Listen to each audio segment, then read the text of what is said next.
கிறிஸ்துவுக்குள் பிரியமுள்ள சகோதர சகோதரிகளை, நம்முடைய பிதாவாகிய தேவனாலும் ஆண்டவராகிய இயேசு கிறிஸ்துவினாலும் கிருபையும் சமாதானமும் உண்டாவதாக என்கிற அன்பின் வாழ்த்துக்களோடு, தேவனுடைய மிகுந்த கிருபையினாலே இந்த நல்ல நாளிலே நாம் ஒன்று சேர, தேவனுடைய மகா பரிசுத்தமான சகல பிரஸ்தாபத்தை பார்க்கலும் அவர் மகிமைப்படுத்தி வைத்திருக்கிற மேன்மையும் அருமையுமான அவருடைய வார்த்தைகளை தியானிக்கும்படியாக தேவன் கொடுத்த நல்ல வாய்ப்புக்காக அவருக்கும் அவருடைய குமாரருக்கும் மகிமையை செலுத்தி கொண்டு, கோத்தகிரி பகுதியில் இருக்கிற உங்கள் அன்பு சகோதர சகோதரிகளுடைய அன்பையும் வாழ்த்துக்களையும் கூட உங்கள் மத்தியிலே நான் தெரிவித்துக் கொள்கிறேன். அன்புக்குரிய சகோதர சகோதரிகளை, நாம் ஒரு முக்கியமான நாட்களுக்கு நேராக வந்து கொண்டிருக்கிறோம். நம்முடைய ஆண்டவராகிய இயேசு கிறிஸ்துனுடைய மரணத்தை நினைவு கூறக்கூடிய நாட்களுக்கு நேராக நம்ம கடந்து வந்துட்டு இருக்கிறோம். அப்ப நம்மளை அதுக்கு ஆயத்தப்படுத்தி கொள்ளும் வண்ணமாக நம்ம என்ன பண்ணோம்னா, இந்த நாளுக்குரிய ஒரு பாடத்தை கூட நம்ம பார்க்க இருக்கிறோம். நம்மளை சீர்தூக்கி பார்க்க போகிறோம். ஏன்னா ரொம்ப முக்கியமான ஒரு காரியம் என்ன அப்படின்னா, ஆண்டவராக இயேசு கிறிஸ்துனுடைய மரணத்தை நினைவு கூறும்போது விசேஷமா 2 காரியங்களை நினைவு கூறணும். என்ன அப்படின்னு சொல்லி பார்த்தீங்கன்னா, நமக்கும் தேவனுக்கும் இருக்கக்கூடிய ஐக்கியம், தேவனுக்கும் நமக்கும் இருக்கிறதான இன்னொரு வகையில சொல்லணும்னா உறவு. அது எந்த வகையில தேவனுடைய பார்வையில நம்மளுடைய பார்வையில அது சிறந்ததா இருக்குது. ஏன்னா ஒரு நாள் ஆண்டவரோட நம்ம ஞானஸ்நான உடன்படிக்கை செஞ்சோம் இல்லைங்களா? உங்க சித்தம் செய்ய வரேன் அப்படின்னு சொல்லி நம்ம வந்தோம். அந்த சித்தம் செய்ய வந்த நாம வந்த 1 வருஷத்துலயோ 6 மாசத்துலயோ மறந்துட்டு நம்ம சித்தம் செய்ய ஆரம்பிச்சிட்டோமா? இல்ல அந்த தேவ சித்தத்தை சரிவர நம்ம செஞ்சுக்கிட்டு தான் இருக்கிறோமா? நம்முடைய நினைவுகள், நம்முடைய பேச்சுகள், நம்முடைய செயல்கள் எதை மையப்படுத்தி இன்னைக்கு போய்கிட்டு இருக்குது அப்படிங்கிறத நம்ம என்ன பண்ணணும்னா சீர்தூக்கி பார்க்கணுங்க. ஏன்னா அந்த காலகட்டம் தான் இது. அடுத்ததா நம்ம சகோதர ஐக்கியம், சகோதரர்களுக்கும் நமக்கும். இப்போ ஒரு சபை அப்படின்னு நம்ம எடுத்துக்கிட்டோம்னா மற்றவங்களை பற்றியெல்லாம் நம்ம அதிகம் யோசிக்க வேண்டாம், அதையும் யோசிக்கணும். ஆனால் இப்போ இந்த பாடத்துக்கு தகுந்தாற் போல நமக்குள்ள இருக்கிற இந்த சகோதர ஐக்கியத்தை நம்ம எந்த அளவுக்கு தேவனுடைய பார்வையில் சுத்த மனசா நம்ம சரியா நடத்திக்கிட்டு இருக்கிறோம். யாரையாவது நம்ம மன்னிக்க வேண்டியது, யாருக்காவது ஏதாவது நம்ம ஒரு சில காரியங்கள் சரி செய்ய வேண்டியது இருந்துச்சுன்னா அதையெல்லாம் கூட நம்ம என்ன பண்ணணுங்க, சரி செய்து கொண்டு வருகிற அந்த நினைவு கூறுதலை ஆசரிக்கும் போது, அன்புக்குரிய சகோதர சகோதரிகளே, இந்த வரப்போகிற அந்த நினைவு கூறுதல் நம்ம ஒவ்வொருத்தருக்கும் ஆசீர்வாதமா இருக்கும். அப்ப இது 2க்குமே நம்ம எங்க போகணும்னா தேவ சமூகத்துக்கு போகணும். அப்போ உங்களுக்கும் எனக்கும் நடுவுல ஏதாவது பிரச்சனைகள் இருக்கா, அதுக்கு நம்ம வசனம் சொல்லணும்னா எந்த வசனம் சொன்னா நல்லா இருக்குங்க? நீங்க ஏதோ ஒரு வசனத்தை நினைச்சிட்டு வந்திருப்பீங்க பிரதர் அப்படிங்கிறீங்களா? என் தேவனே என் இருதயத்தை ஆராய்ந்து பாரும், வேதனை உண்டாக்கும் வழி என்னிடத்தில் உண்டோ என்று பார்த்து என்னை நித்திய வழியிலே நடத்தும். அப்ப என்ன பண்ணணும்? தேவனுடைய சமூகத்துல உட்கார்ந்து பாருங்க. நான் அடிக்கடி சொல்றேன், இப்ப என்ன அப்படின்னா, இது போன்ற அநேக கூடுகைகளை நம்ம ஏற்படுத்துறோம் நினைவு கூறுதலுக்காக. இதோட ஆசீர்வாதம் முடிஞ்சிடாதுங்க. நம்ம எத்தனை கூடுகைகள் நம்ம சகோதர சகோதரிகளா இணைந்து நம்ம தேவனை மகிமைப்படுத்தி இந்த கூடுகைகள்ல தேவனுடைய வார்த்தையை கேட்டாலும் அது முழுமை அடையாது.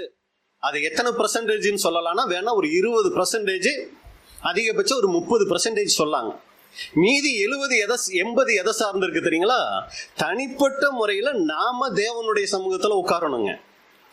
ஏன்னா இங்க ஒரு சில காரியங்கள் நம்ம கேட்போம், எல்லா வார்த்தைகளும் எல்லாருக்கும் அது செட் ஆகும்னு சொல்ல முடியாதுங்க, போய் சேரும்னு சொல்ல முடியாது. ஆனா தேவ சமூகத்துல நம்ம தனியா உட்கார்ந்து, அப்பா உங்களுக்கும் எனக்கும் நடுவுல, சகோதர சகோதரிகளுக்கும் எனக்கும் நடுவுல எந்தெந்த காரியங்கள் நான் சரி செய்யணும் அப்படின்னு சொல்லி தேவ சமூகத்துல உட்கார்ந்தோம்னா 100% தேவன் யாருக்கிட்ட தான் பேசுவார்? அது நம்ம கிட்ட தனிப்பட்ட முறையில தெளிவா பேசுவார். இங்க ஒவ்வொருத்தருக்கும் ஒவ்வொரு மாதிரி பேசுவாரு. ஆனா அங்க தனியா நம்ம தேவ சமூகத்துல உட்கார்ந்து ஜெபிக்கும் போது அது முழுக்க முழுக்க யாருக்கா இருக்கும்? நமக்கே உரியதா இருக்கும். அப்ப அந்த மாதிரி நம்ம என்ன பண்ணோம்னா தேவ சமூகத்துல அமர்ந்து நம்ம அதை ஆசரிக்கும் போது வருகிற அந்த நினைவு கூறுதல் நம்ம ஒவ்வொருத்தருக்கும் ஒரு ஆசீர்வாதமா இருக்கும். அடுத்த கட்ட வளர்ச்சிக்கு அது நம்மளை என்ன பண்ணணும்னா கொண்டு போகுங்க.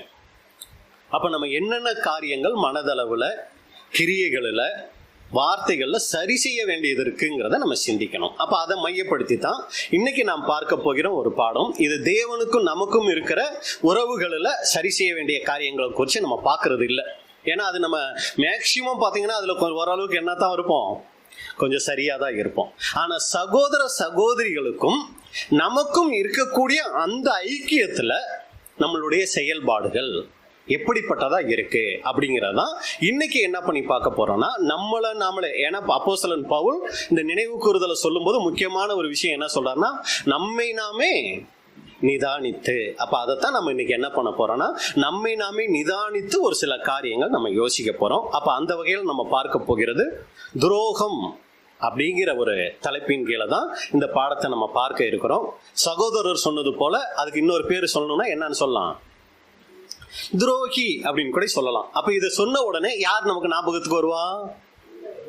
யூதாஸ் காரியோத்து நமக்கு ஞாபகம் வரும். ஏன்னா நம்ம வசனம் வாசிக்க வேண்டாம். லூக்கா 6ஆம் அதிகாரம் 16வது வசனத்துல நீங்க பார்க்கும்போது அங்க வசனம் சொல்லுது, துரோகியான யூதாஸ் காரியோத்து. அப்ப இதை அடிப்படையாகி கொண்டுதான் நம்ம பார்க்க போகிறோம். முதலாவது, ஏன்னா யூதாஸ் காரியோத்துங்கும் போதே உங்களுக்கு ஒரு சோர்வு வர்றதுக்கு வாய்ப்பு இருக்கு. என்ன சோர்வுங்க? எங்களுக்கு தெரியாதையா பிரதர் நீங்க பேச போறீங்க? யூதாஸை குறிச்சு எத்தனை சப்ஜெக்ட் நாங்க கேட்டுட்டோம். அவர் தான் இயேசு கிறிஸ்துவை காட்டி கொடுத்தாரு, அப்புறம் இறந்தாரு, 12 பேத்துல ஒருத்தர். இது எங்களுக்கு தெரிஞ்ச விஷயம் தானே, இதுல புதுசா என்ன பிரதர் நீங்க சொல்ல போறீங்க அப்படிங்கிற ஒரு சோர்வு கூட உங்களுக்கு வரலாம். ஆனா சோர்ந்து போகாதீங்க.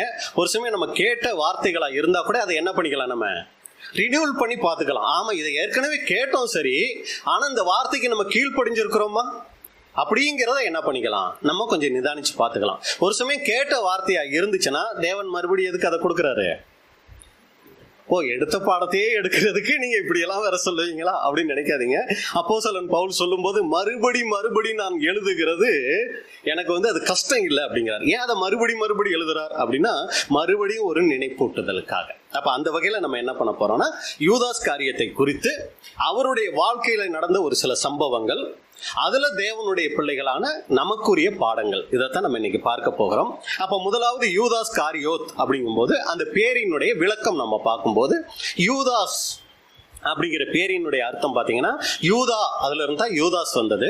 அப்ப கர்த்தரை துதிப்பேன் அப்படிங்கிறது அவருடைய பேரினுடைய அங்க ஒரு அர்த்தமா இருக்கு. காரியோத் அப்படிங்கும்போது அது என்னதுங்க, அவங்க அப்பா பேரா பிரதர்? ஏன்னா நான் ஆரம்பத்துல பைபிள் படிக்கும்போது யூதாஸ் அவர் பேரு, காரியோத் யாருடைய பேரு? அவங்க அப்பா பேர் மாதிரி. ஏன்னா பொதுவா பேருக்கு பின்னாடி என்ன சேர்த்துக்குவாங்க, அப்பா பேரை சேர்த்துக்குவாங்க இல்லைங்களா. நான் ஆரம்பத்துல அப்படிதான் நினைச்சேன், காரியோத்துங்கிறது அவங்க அப்பா பேரா இருக்கும், அதனால யூதாஸ் காரியோத்துன்னு நான் கூட நினைச்சது உண்டு. ஆனா காரியோத்துங்கிறது என்ன பேருங்க? அது ஒரு ஊரினுடைய பேர், அவர் வாழ்ந்த ஊரினுடைய பேர் தான் அந்த காரியோத் அப்படின்னு கூட நம்ம பார்க்கிறோம். அது எங்க இருக்கு அப்படின்னு சொல்லி நம்ம பார்க்கும்போது, யோசுவா 15ஆம் அதிகாரம் 25வது வசனம். யோசுவா 15:25. ஆத்சோர், ஆத்தாத்தா, கீரியோத், எஸ்ரோன் என்னும் ஆத்சோர். இங்க பாத்தீங்கன்னா இந்த கீரியாத் அப்படின்னு சொல்லி ஒரு பேர் வருது இல்லைங்களா. அப்ப இதுதான் நீங்க பாத்தீங்கன்னா ஸ்காரியோத் அப்படின்னு சொல்லி பின்னாடி பேரு மருவி இருக்கு அப்படின்னு கூட நம்ம பார்க்கிறோம். ஆமோஸ் 2ஆம் அதிகாரம் 2வது வசனம். ஆமோஸ் 2ஆம் அதிகாரம் 2வது வசனம். மோவாப் தேசத்தில் தீ கொளுத்துவேன், அது கீரியோத்தின் அரண்மனைகளை பட்சிக்கும். போதும் கீரியோத் அப்படின்னு சொல்லி பாக்குறோம் இல்லைங்களா. இதுதான் பின்னாடி என்ன பேர் ஆயிருக்கு, காரியோத், ஸ்காரியோத் அப்படின்னு சொல்லி ஆயிடுக்குங்க. சரிங்களா. அப்ப இந்த ஊர் எங்க இருக்குன்னு இப்ப இந்த வசனத்திலே நம்ம பார்த்துட்டோம், மோவாப் பட்டணத்தில் அப்படின்னு பாக்குறோம். அப்ப இந்த ஸ்காரியோத்துங்கிற ஊர் எங்க இருந்துச்சு அப்படின்னு சொல்லி நீங்க பாத்தீங்கன்னா மோவாப் தேசத்துல இருந்துச்சு. பின்னாட்கள்ல அதை என்ன பண்ணாங்கன்னா யூதா தேசத்தோட அதை இணைச்சிட்டாங்க. இப்ப ஸ்காரியோத்துங்கிற தேசம் எந்த ஊரை சார்ந்ததா ஆயிடுச்சுன்னா யூதா தேசத்தை சார்ந்ததா ஆயிடுச்சு. அப்ப யூதாஸ் அப்படிங்கிறது கர்த்தரை துதிப்பேன், ஸ்காரியோத் அப்படிங்கிறது ஒரு ஊரினுடைய பெயர். இது ஆரம்பத்துல மோவாப் பட்டணத்துல இருந்துச்சு, பின்னாட்கள்ல அது யூதா தேசத்தோட என்ன ஆயிடுச்சுன்னா இணைக்கப்பட்டுச்சு அப்படிங்கறதா இந்த பேரினுடைய அர்த்தம். இப்ப யூதா ஸ்காரியோத்துடைய அப்பா பேர் என்னங்க? அப்ப ஸ்காரியோத் இல்லைங்கிறத பார்த்தாச்சு, அப்பா பேர் என்னங்க? அது நீங்க சொல்லலைன்னா எனக்கு ரொம்ப சந்தோஷம். ஏன் தெரியுங்களா, தெரியாத சொல்றோமே அப்படிங்கிறதுல எனக்கு ஒரு உற்சாகமா இருக்கும். அப்பா பேர் என்னங்கிறது நமக்கு எல்லாருக்கும் தெரிந்த ஒரு காரியம் தான். பேதுருவோட அப்பா பேர் என்னங்க? இல்ல பேச மாட்டோம்னு அமைதியா இருக்கீங்களா, இல்ல நீங்களே சொன்னா நல்லா இருக்கும்னு அமைதியா இருக்கீங்களான்னு தெரியல. பேதுருவோடைய அப்பா பேரு, யூதாஸோடைய அப்பா பேர் எல்லாம் ஒரே. அந்த பேர் வந்து ரொம்ப பிரபலமான பேர், எல்லாருக்கும் வைக்கிற ஒரு பேரா இருந்தது. இந்த குமார், நம்ம ஊர்ல வைப்போம்ல குமார், ரமேஷ், இல்லை இதெல்லாம் என்னதுங்க, எல்லாருக்கும் இருக்கக்கூடிய ஒரு பேர். அது மாதிரி அன்னைக்கு அவங்க இதுல வந்து பாத்தீங்கன்னா ரொம்ப பிரபலமான ஒரு பேர் என்ன அப்படின்னு சொல்லி பாத்தீங்கன்னா சீமோன். யோவான் 12ஆம் அதிகாரம் 4வது வசனம். யோவான் 12:4. அப்பொழுது அவருடைய சீசரில் ஒருவனும் அவரை காட்டிக் கொடுக்க போகிறவனும் ஆகிய சீமோனுடைய குமாரனான யூதாஸ் காரியோத்து. சீமோன் அப்படிங்கிறது யூதாஸ் காரியத்தினுடைய அப்பா பெயர் அப்படின்னு கூட நம்ம பார்க்கிறோம். இப்ப அடுத்து நம்ம என்ன பார்க்க போறோம்னா, முதலாவது யூதாஸுக்கு இருந்த சிறப்புகள். அவருக்கு என்னென்ன சிறப்புகள் இருந்துச்சு? ஏன்னா யூதாஸ்ன உடனே நம்ம மைண்ட்ல என்னத்தான் ஞாபகத்துக்கு வரும்? அவர் காட்டி கொடுத்தவருங்க, அவர் ஒரு எட்டப்பாங்க, இதுதான் நம்ம மைண்டுக்கு வரும், சரிங்களா? ஆனா இன்னைக்கு நம்ம பார்க்கும்போது நம்மளை விட யூதாஸே பரவாயில்ல மாதிரியே அப்படிங்கிற மாதிரி இருக்குங்க யூதாஸ். அப்ப யூதாஸினுடைய சிறப்புகள் என்ன அப்படின்னு சொல்லி நம்ம பார்க்கும்போது, முதல் காரியம் 12 பேர்ல இவரும் ஒரு அப்போஸ்தலன். ஏன்னா அப்போஸ்தலன்கிறத நம்ம சாதாரணமா பைபிள்ல பார்த்துட்டு போயிடுறோங்க. அது சாதாரண விஷயம் கிடையாது. கிறிஸ்துவுக்கு அடுத்த நிலை. இயேசு கிறிஸ்து தலை அப்படின்னு சொன்னா அவங்கள எந்த பாகமா சொல்லலாம்? சரீரத்துல கழுத்து பாகம்னு வேணா சொல்லலாம். அந்த அளவுக்கு மிக முக்கியமான ஒரு பொறுப்புங்க, தேவனுடைய பிரதிநிதி. அப்ப அந்த ஒரு நிலைமையில இருந்தவர் யார் அப்படின்னு சொல்லி நீங்க பார்க்கும்போது இந்த யூதாஸ் காரியோத்து. அடுத்து இவருக்கு மட்டுமே, அந்த 12 பேர்ல இவருக்கு மட்டுமே இருக்கக்கூடிய சிறப்பு என்னன்னா, மீதி 11 பேரும் கலிலேயா பகுதியை சார்ந்தவங்க. நம்ம அந்த மேப் பார்த்துருப்போம், கடைசி பக்கத்துல பைபிள்ல இருக்கும். அந்த இஸ்ரேல் தேசத்தினுடைய மேப்பை 3 பகுதியா பிரிக்கலாம். கீழே யூதேயா, நடுவுல சமாரியா, மேல வந்து கலிலேயா. இப்ப இந்த யூதேயாவை சார்ந்தவர் இந்த யூதாஸ் காரியோத்து. மேல் பகுதி கலிலேயாவை சார்ந்தவர் யார் அப்படின்னு சொல்லி நீங்க பாத்தீங்கன்னா, இந்த 11 பேரும் கலிலேயாவை சேர்ந்தவங்க, இயேசு கிறிஸ்துவை சேர்த்து. இவர் மட்டும் அந்த யூதா பகுதியை சார்ந்தவர். இது அவருக்கே இருக்கக்கூடிய ஒரு சிறப்பு. அடுத்து நீங்க பாத்தீங்கன்னா, இந்த 11 அப்போஸ்தலர்கள்ல யூதாஸுக்கு இருக்கக்கூடிய மிகப்பெரிய ஒரு சிறப்பு என்னன்னா, அவங்கள விட இவர் ரொம்ப நல்லா படிச்சவர், நல்ல கல்வி கற்றவர். அடுத்து இவங்க அப்பா ஒரு வியாபாரி, இவரும் கூட ஒரு நல்ல ஒரு வியாபாரியா இருந்திருக்கிறார். நல்ல ஒரு செல்வாக்கு மிகுந்த ஒரு இதுல பொறுப்புல இருந்தவர் தான் யூதாஸ் அப்படின்னு கூட நம்ம பார்க்கிறோம். அதனாலதான் 12 பேரை இயேசு கிறிஸ்து கூப்பிட்டு ஒவ்வொருத்தருக்கும் பொறுப்புகள் கொடுத்தாருங்களா? எல்லாருக்குமே பொறுப்புகள் கொடுத்தாருங்க. அதை எப்படி நம்ம கண்டுபிடிக்கலாம் அப்படின்னு சொல்லி பாத்தீங்கன்னா, ஒரு 3 நாள் மீட்டிங் நடத்திட்டு இத்தனை பேருக்கு சாப்பாட்டுக்கு என்ன பண்றது அப்படின்னு சொல்லி சீசர்களை கேட்பார். அதுக்குன்னு ஒரு சிலரை பொறுப்புக்கு வச்சிருந்தார். அதெல்லாம் யூதாஸை கேட்கல. அதே மாதிரி மேல் வீட்டரை ஆயத்தப்படுத்துறதுக்கு என்ன பண்ணுவாரு? ஒரு 2 பேரை கூப்பிடுவாரு. அடுத்து எங்கேயாவது போனா என்ன பண்ணுவாரு? ஒரு 3 பேரை கூப்பிடுவாரு. இப்படி என்ன பண்ணிருக்காருன்னா, ஒவ்வொருத்தருக்கும் பொறுப்புகள் கொடுத்து வச்சிருந்தாருங்க.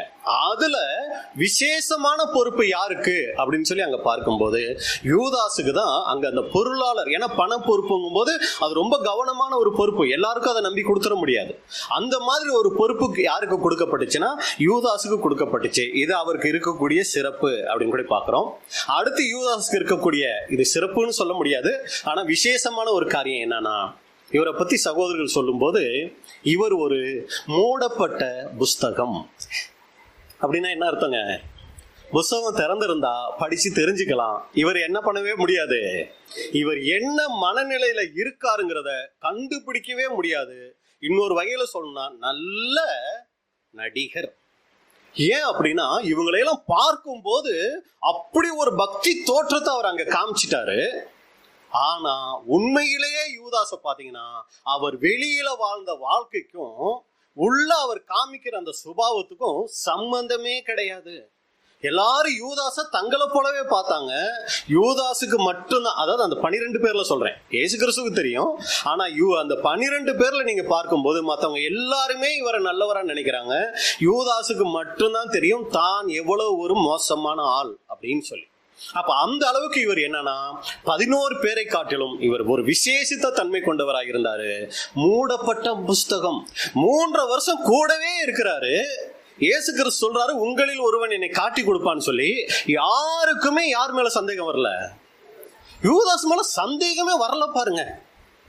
யூதாஸ் காட்டி கொடுக்க போனப்ப கூட இவங்க எல்லாரும் என்ன யோசிக்கிறாங்கன்னா, ஏதோ வேலையா இயேசு கிறிஸ்து அனுப்பிச்சிருக்கிறாருன்னு தான் யோசிச்சாங்களே ஒழிய, கொஞ்சம் கூட அவர் மேல இயேசு கிறிஸ்து கொஞ்சம் கேப் மெயின்டைன் பண்ணாரு. யூதாஸும் கூட பாத்தீங்கன்னா ஒரு மாதிரி மூஞ்ச வச்சுக்கிட்டு இருக்கிறாரு, அதனால இவரா தான் இருக்கும் அப்படிங்கிற அளவுக்கு கூட கண்டுபிடிக்க முடியாத அளவுக்கு முகத்துல எந்த விதமான அந்த துரோக செயலுக்கான எந்த விதமான காரியத்தையும் அவர் அந்த 11 பேர் மத்தியிலையும் இயேசு கிறிஸ்துக்கிட்டே என்ன பண்ணார், அதை காமிக்காம ஒரு நல்ல நடிகரா அவர் அங்க இருந்தார் அப்படின்னு கூட நம்ம பார்க்கிறோம்.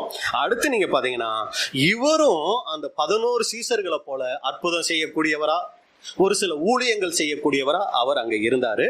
அடுத்து இயேசு கிறிஸ்து ஒரு சப்ஜெக்ட் மெசேஜ் கொடுக்கிறாரு. அதாவது பழைய ஏற்பாட்டு நியாயப்பிரமாணத்துல ரத்தத்தை சாப்பிடவே கூடாதுன்னு சொல்லியிருக்கு. இப்ப இயேசு கிறிஸ்து அதுக்கு ஆப்போசிட்டா, ஆனா அவர் பேசுனதுக்கு உள்ளான அர்த்தம் இருக்கு. ஆனா ரத்தத்தை சாப்பிடணும்னு சொல்லி பேசின உடனே எல்லாரும் அவரை விட்டு விலகி செல்றாங்க.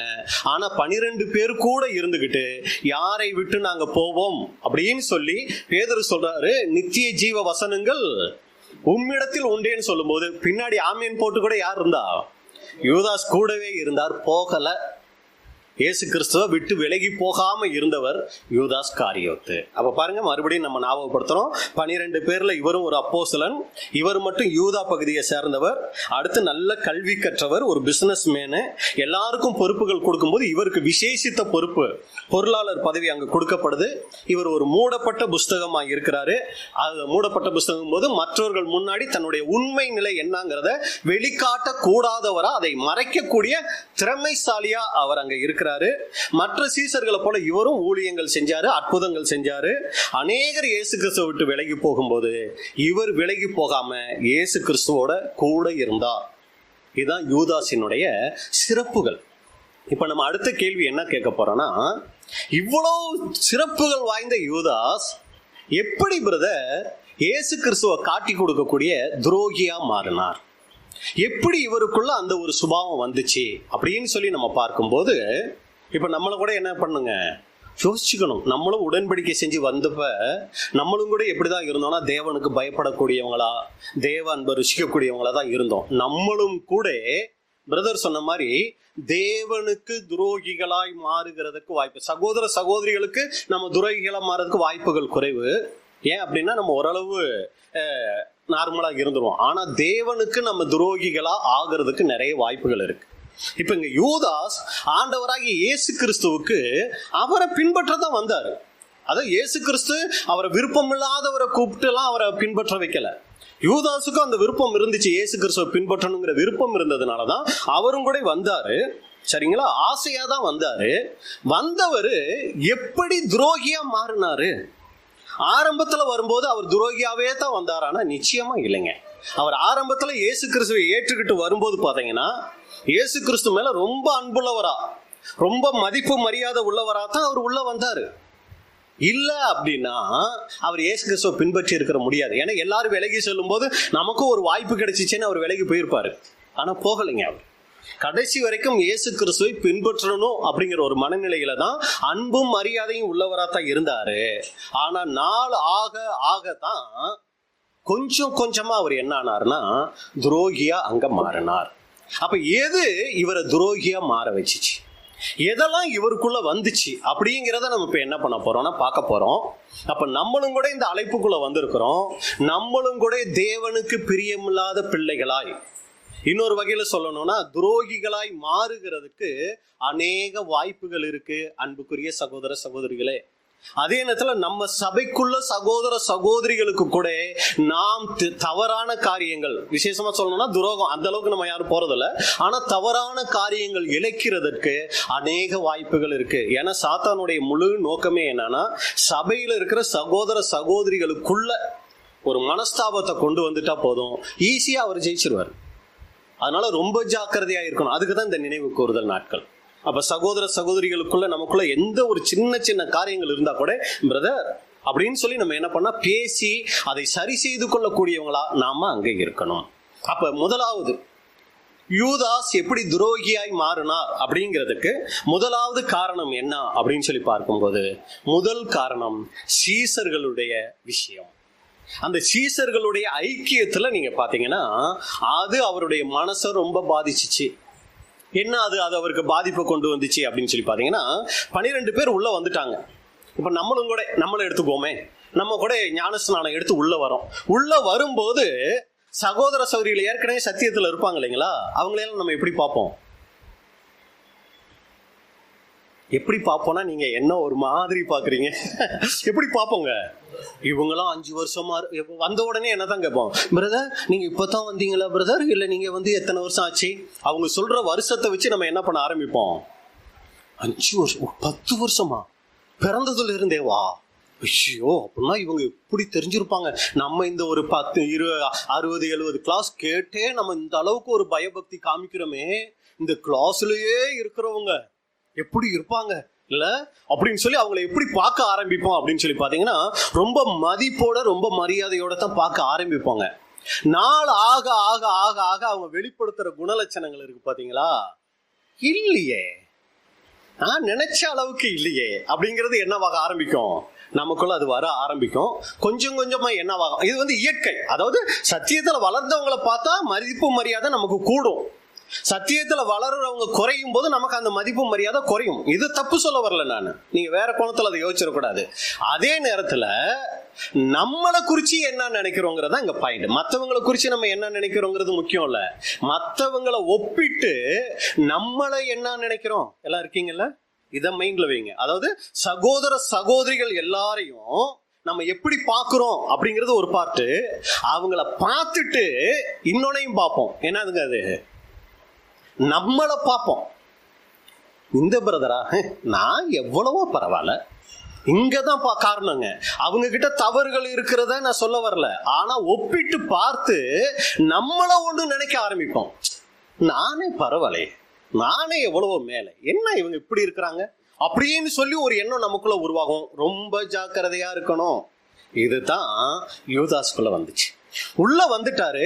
ஆரம்பத்துல 11 பேரை பாக்குறாரு. நம்மளை போலவே அழைக்கப்பட்டவங்க இந்த 11 பேர். ரெண்டாவது, இதுல இயேசு கிறிஸ்துவுக்கு சகோதரர்கள் முறையும் கூட இருக்கிறாங்க, அவங்க ஊர்க்காரங்களும் கூட இருக்கிறாங்க. Praise the Lord brother, praise the Lord brother அப்படிதான் இருந்தாரு. போக போக பாக்குறாரு, நம்ம அளவுக்கு படிப்பு இவங்கள யாருக்கும் இல்லை. நமக்கு பின்னாடி இருக்கிற அந்த வசதி வாய்ப்புகள் இவங்க 11 பேருக்கும் இல்லை. அப்ப இந்த 11 பேர்ல யாரு தான் பெஸ்ட்? நான் தான் பெஸ்ட் அப்படிங்கிற எண்ணம் வந்துச்சு பாருங்க. அதுக்கப்புறம் இயேசு கிறிஸ்துவை பார்க்கிற பார்வையே இவருக்கு மாறிடுச்சு. எப்படி பார்க்க ஆரம்பிச்சுட்டாருன்னா, 12 பேர்ல ஏதாவது ஒண்ணு கூப்பிட்டு ஏதாவது ஒண்ணு சொல்லணும்னா யாரை தான் கூப்பிடணும்? என்னதான் கூப்பிடணும்? ஏன்? நான் தானே 12 பேர்ல பெஸ்ட். ஏதாவது ஒரு விஷயம் சத்தியம் சொல்லணும்னாலோ ஏதோ ஒரு காரியம் சொல்லணும்னாலும் முன்கூட்டியே யாருகிட்ட கலந்து ஆலோசிக்கணும்? என்கிட்ட கலந்து ஆலோசிச்சுக்கிட்டு தான் 11 பேர்கிட்டே போகணும். இது அவருக்குள்ள உருவாக ஆரம்பிக்குது. அப்படியே இயேசு கிறிஸ்துவை பார்க்கிறாரு. இயேசு கிறிஸ்து இவரை கண்டுக்கவே இல்லை. இதுக்கு பதிலா யோவான, யாக்கோப, பேதுருவை கூட்டிக்கிட்டு போய் என்ன பண்ணிட்டு இருக்கிறாரு?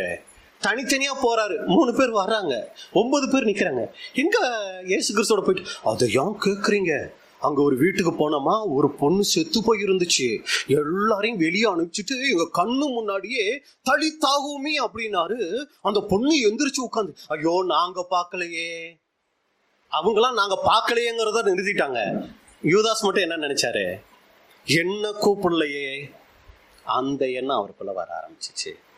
எங்கேயோ மலைக்கு போயிட்டு வரீங்க, அது ஏன் கேட்குறீங்க? அங்க நாங்க எலியாவை, மோசையெல்லாம் பார்த்தோம், அப்படியே இயேசு கிறிஸ்து அப்படியே மாறினாரு.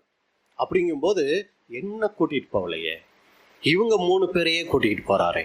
இதுதான் யூதாஸ் துரோகியாய் மாறுகிறதுக்கு அவருக்குள்ள உருவான முதல் எண்ணம். அப்ப அன்புக்குரிய சகோதர சகோதரிகளே, இத சகோதரர்கள் சொல்லும் போது 12 பேர் மத்தியில் தனக்கு போதுமான அளவுக்கு முக்கியத்துவம் கொடுக்கப்படவில்லை. ஆண்டவராகிய இயேசு பேதுரு, யாக்கோபு, யோவானுக்கு முன்னுரிமை கொடுக்கும் விஷயத்தில் அவருக்கு நல்ல கவனிங்க, அறிவும் திறமையும் இல்லையா. புரியுதுங்களா உங்களுக்கு? இயேசு கிறிஸ்துவுக்கு ஞானமே கிடையாது, அவருக்கு அறிவு ரொம்ப கம்மியாகி போச்சு. என்னதான் இவர் தேவகுமாரனா இருந்தாலும் அவருக்கு அந்த நாலேஜ் எல்லாம் இல்லை. நாலேஜ் இருந்திருந்தா யாரை கூப்பிட்டுருப்பாரு? என்னெல்லாம் எல்லாத்துக்கும் கூப்பிட்டுருப்பாரு. இந்த ஒரு சின்ன நாலேஜ் கூட இல்லாம இவர் என்ன பண்ணிக்கிட்டு இருக்கிறாருன்னா, படிப்பறிவே இல்லாத, ஒன்னும் சொன்னா கூட புரிஞ்சுக்க முடியாத அந்த 3 பேரையே கூப்பிட்டுக்கிட்டு போய்கிட்டு இருக்கிறாரு. அப்படின்னு சொல்லி என்ன ஆனார் அப்படின்னு சொல்லி பாத்தீங்கன்னா டிஸ்டர்ப் ஆனாரு. அப்ப அன்புக்குரிய சகோதர சகோதரிகளே, இதுதான் நமக்கு இருக்கிற முதல் பாடம். ஆரம்பத்துல நம்ம வரும்போது ரொம்ப தாழ்மை உள்ளவர்களா, அடக்கம் உள்ளவர்களா, தேவனுக்கு பயந்தவர்களா தான் வர்றோம். ஆனா வந்த பின்னாடி நாம் மற்ற சகோதர சகோதரிகளை பார்க்கும் பார்வை எப்படிப்பட்டதா இருக்குது. ஏன்னா பிலிப்பியர்ல அவர் சொல்லும் போது தாழ்மை அப்படிங்கிறதுக்கு பவுல் அப்போஸ்தலன் சொல்லும் போது ஒவ்வொருவரையும் உங்களை விட எப்படிப்பட்டவங்களா நினைங்க, உயர்ந்தவர்களா நினைங்கன்னு சொல்றாரு. நம்ம அந்த நினைப்போட தான் இருக்கோமா? இன்னைக்கு நினைவு கூறுதலை ஆசரிக்கிற நாம நம்மளுடைய வாழ்க்கையில நம்மளை குறித்தும் மற்ற சகோதர சகோதரிகளை குறித்தும் எப்படிப்பட்ட சிந்தை உள்ளவர்களா இருக்கிறோம்? மற்றவங்க முன்னாடி நம்ம ஒரு தாழ்மை உள்ளவங்களா யூதாச போல நடிச்சிடலாம். ஆனா தேவன் நம்ம இருதயத்தை பார்த்துக்கிட்டு இருக்கிறாரு. நம்மளுடைய சிந்தை நம்மளையும் மற்ற சகோதர சகோதரிகளையும் வைத்து எப்படிப்பட்ட சிந்தை உள்ளவர்களா நாம இருக்கிறோம். மற்றவங்க நம்மளை பெருசா நினைக்கலாங்க, கேவலமா நினைக்கலாம், ரெண்டுமே பிரச்சனை இல்ல. நாம நம்மளை குறிச்சு என்ன நினைக்கிறோங்கிறது தான் முக்கியம். அப்ப நம்மளே சிந்திச்சு பார்ப்போம். இந்த விஷயத்துல நாம் எப்படிப்பட்டவங்களா இருக்கிறோம்?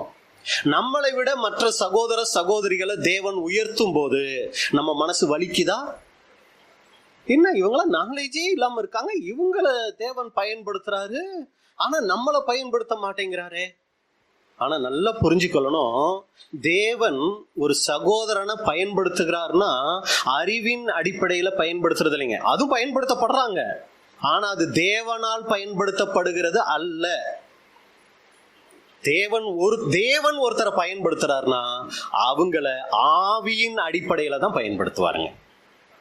அவங்க எந்த அளவுக்கு தாழ்மைக்குள்ள போறாங்கிறத தான் தேவன் பயன்படுத்துகிற நபர் இருப்பாரு. ஆனா சாத்தானும் கூட என்ன பண்ணுவார், ஒருத்தரை பயன்படுத்துவாரு. அது எதன் அடிப்படையில தெரியுங்களா? அவங்களுக்கு இருக்கிற நாலேஜின் அடிப்படையில பயன்படுத்துவார். அப்ப நம்ம என்ன ஆயிடக்கூடாதுன்னா, நம்மை காட்டிலும் வேற ஒரு சகோதரனை தேவன் பயன்படுத்தும் போது சோர்ந்து போயிடக்கூடாது. ஆண்டவரே அவருக்கு அதை கொடுத்துருக்கீங்க, நான் ரொம்ப நன்றி செலுத்துறேன். என்னுடைய வாழ்க்கையில நீங்க எதுல என்னை பயன்படுத்தணும்னு நினைக்கிறீங்களோ அதுக்கு நான் என்னை ஒப்பு கொடுக்குறேன்னு சொல்லி நம்மளை தாழ்த்திக்கிட்டோம்னா தேவன் நம்மளை உயர்த்துவார். அப்ப நம்மளே சிந்திச்சு பார்ப்போம். கடந்த நாட்களில் நமக்குள்ள இது போன்ற சிந்தனைகள் வந்து போச்சா? அப்ப இது யாருக்கு தான் அதிகமா பயன்படுற மாதிரி இருக்கும்? சகோதரர்களுக்கு தான் பயன்படுற மாதிரி இருக்கும். எப்படி? சகோதரர்கள் தான் அதிகமா நம்ம ஊழியம் செய்யக்கூடியவங்களா இருக்கிறோம். அப்ப என்னை காட்டிலும் அந்த சகோதரன் பயன்படுத்தப்படும் போது எனக்கு அது உற்சாகத்தை கொடுக்குதா, அவருக்காக ஜெபிக்க தோணுதா, இல்லை எனக்குள்ள சோர்வை உண்டாக்குதா? இது சகோதரிகளுக்கு இதை எப்படி பாடமா எடுத்துக்கலாம்? என் கணவரை காட்டிலும் அந்த சகோதரன், ஏன் மகனை காட்டிலும் அந்த சகோதரன், ஏன் அப்பாவை காட்டிலும் அந்த சகோதரர் பயன்படுத்தப்படும் போது நான் ஆண்டவருக்கு நன்றி செலுத்துறேனா? ஒரு சமயம் என் வீட்டுக்காரரோ இல்லை என் சகோதரனோ இல்லை என் பிள்ளையோ ஒரு சோர்வுக்குள்ள போறாங்க, அவங்க நல்லா பயன்படுத்தப்படுறாங்க, என்ன பயன்படுத்த மாட்டேங்கிறேன். கவலைப்படாதீங்க, அவங்களுக்காக நம்ம ஜெயிப்போம். இது நம்மளுடைய நோக்கம் இல்ல. நம்ம கிறிஸ்துவின் சாயலாய் மாறுறது தான் நம்மளுடைய இலக்கு. அதை நோக்கி நம்ம ஓடுவோம். அவங்களுக்காக நம்ம 2 பேரும் சேர்ந்து ஜெயிப்போம். அவங்களை அமைதிப்படுத்தக்கூடியவங்களா இருக்கணும். ஆமா, நானும் கவனிக்கிறேன், அவங்க உன்னை கண்டுக்கவே மாட்டேங்கிறாங்க அப்படிங்கிற அளவுக்கு இவங்க தவறி போறதுக்கு ஒரு தூண்டுகோலா நம்ம என்ன ஆயிடக்கூடாதுங்க, ஒருபோதும் இருந்துடக்கூடாது. இது சகோதரிகளுக்கான பாடம். சகோதரர்கள் அதை நேரடியாக எடுத்துக்கொண்டு, என்னை காட்டிலும் வேற ஒரு சகோதரனை தேவன் பயன்படுத்துறாரா, ஒரு சமயம் அவர் என்னை காட்டிலும் தேவ சமூகத்துல அதிகமா தாழ்த்தி இருப்பாரு, அதனாலதான் அந்த சகோதரனை பயன்படுத்துறாரு. ரைட் ஆண்டவரே, ரொம்ப நன்றி, என்ன நீங்க எதுக்கு பயன்படுத்தணும்னு நினைக்கிறீங்களோ அதுக்கு நான் பயன்படுத்தப்பட்டு போகிறேன் அப்படின்னு சொல்லி நம்ம என்ன ஆயிக்கணும்னா நம்மளை தாழ்த்தக்கூடியவங்களா இருக்கணும். இது கூட சகோதர ஐக்கியத்துல நாம் கவனிக்க வேண்டிய முக்கியமான ஒரு காரியமா அங்க இருக்குது. அப்ப ஒண்ணு புரிஞ்சுக்கணும், தனக்கு மாத்திரம் எல்லாம் புரிகின்றது, தான் செய்பவைகள் தான் சரி அப்படிங்கிற எண்ணத்தை ஒருபோதும் நம்ம என்ன ஆகிக்க கூடாதுன்னா வளர்த்து கொள்ளக்கூடாது. இதுல யூதாச பாத்தீங்கன்னா, சகோதரர்கள் சொல்லும் போது மற்றவர்களிடத்தில் குறை காணும் விதமாக 11 பேரும் சரியில்லை, இது ஒரு குறையா பார்த்தாரு. இயேசு கிறிஸ்துவே சரியில்லை அப்படிங்கிற ஒரு குறை பார்த்தாரு இல்லைங்களா? பார்த்துட்டு என்ன பண்ண ஆரம்பிச்சாராம், இந்த சிந்தனைய உற்சாகப்படுத்த ஆரம்பிச்சுட்டாராம். இப்போ ஒரு தவறான சிந்தனை நமக்குள்ள வருது அப்படின்ன உடனேயே தேவ சமூகத்துல போய், எனக்கு ஏன் இந்த மாதிரி சிந்தனை வருது, எனக்கு இது வரக்கூடாதுல்ல, இது தேவனை துக்கப்படுத்துற சிந்தனை தானே, இதை நான் ஜெயிக்கணும். அப்பா பாருங்கப்பா, நீங்க என் சிந்தனையை பாக்குறீங்க, என் சிந்தனையில பாருங்கப்பா, இந்த மாதிரி எல்லாம் என்ன வருது, இது வரக்கூடாது இல்ல, உங்க மனசு துக்கப்படும் இல்லையா, இந்த சிந்தனையை என்னை விட்டு எடுங்கப்பான்னு ஜெபிக்கணும். ஆனா யூதாசுக்கு இந்த சிந்தனை வந்த உடனேயே அதையே என்ன பண்றது, மறுபடி தியானிச்சு அதுல உற்சாகம் அடைய ஆரம்பிச்சாராம். கெட்ட சிந்தனை வருது, அதுல சந்தோஷப்பட ஆரம்பிச்சுட்டாராம். அப்ப அன்புக்குரிய சகோதர சகோதரிகளே, சகோதரர்கள் சொல்லும்போது, வீழ்ச்சி ஏற்படுவதற்கு முன், ஒருத்தருக்குள்ள வீழ்ச்சி ஏற்படுதுனாலே, வீழ்ச்சி ஏற்படுறதுக்கு முன்னாடி எப்போதும் இப்படிப்பட்டதான சுயநலமான ஆவியும், சுய திருப்தியான ஆவியும், மற்றவர்கள் மேல் குற்றஞ்சாட்டும் ஆவியும் எப்போதும் காணப்படும். அப்ப நம்மளை நாமளே சிந்திச்சு பார்க்கணும், எனக்குள்ள சுயநலமான ஆவி இருக்குதா, ஒரு சுய திருப்தி, நான் சரியா இருக்கிறேன் அந்த ஒரு ஆவி இருக்குதா, குற்றஞ்சாட்டும் ஆவி இருக்குதா?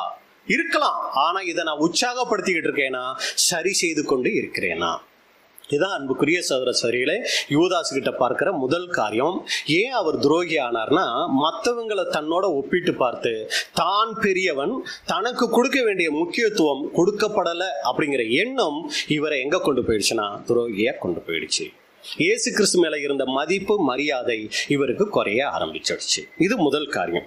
ரெண்டாவது காரியம் என்னன்னு பாத்தீங்கன்னா, மரியாள் விஷயம். இது நம்ம எல்லாருக்கும் தெரியும். அந்த அம்மா என்ன பண்ணாங்க, தைலத்தை எடுத்து உடைச்சு ஊத்துனாங்க. அப்படி ஊத்தும் போது என்ன பண்ணாருன்னா, இவர் என்ன யோசிச்சாருன்னா, இந்த இடத்துல இயேசு கிறிஸ்து அதை தடுத்து இருக்கணும்னு இவர் நினைச்சாரு. மரியாள் தைலத்தை எடுத்து உடைக்கும் போது, என்ன இந்த அம்மா பாட்டுக்கு உடைச்சுக்கிட்டு இருக்கிறாங்க, இவர் பேசாம அமைதியா உட்காந்து சரிம்மா பூசிட்டு போ அப்படின்னு சொல்லி அமைதியா இருக்கிறாரு.